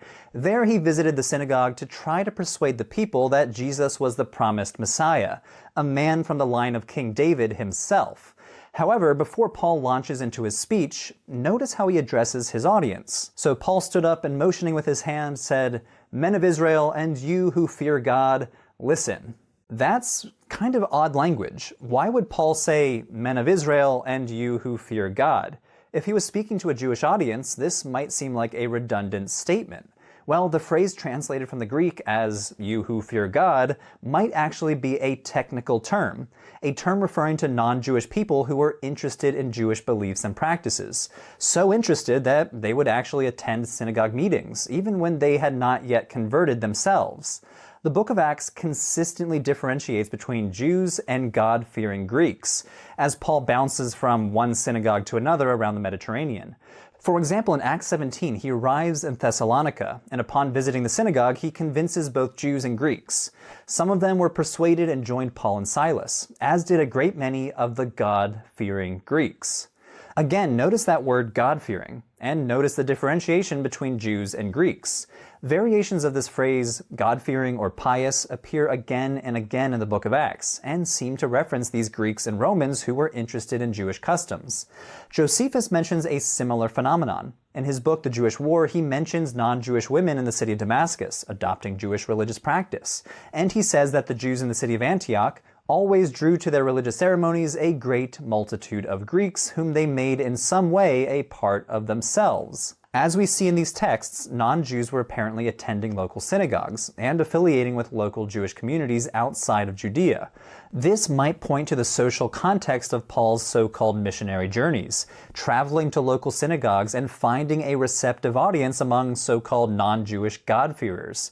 But do we see something similar in the archaeological record? So far in this series, we focus mostly on the regions in and around Judea, and there are some prominent examples of ancient synagogues in this region. There is a synagogue at Masada, a beautifully preserved example on the shores of the Sea of Galilee at the town of Magdala, and another example in the Golan Heights at the town of Gamla. But in the book of Acts, Paul visits synagogues in the other corners of the Roman Empire, Syria, Asia Minor, and Greece.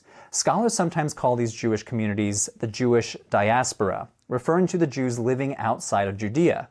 And sure enough, archaeologists have discovered ancient synagogues all over the Mediterranean world.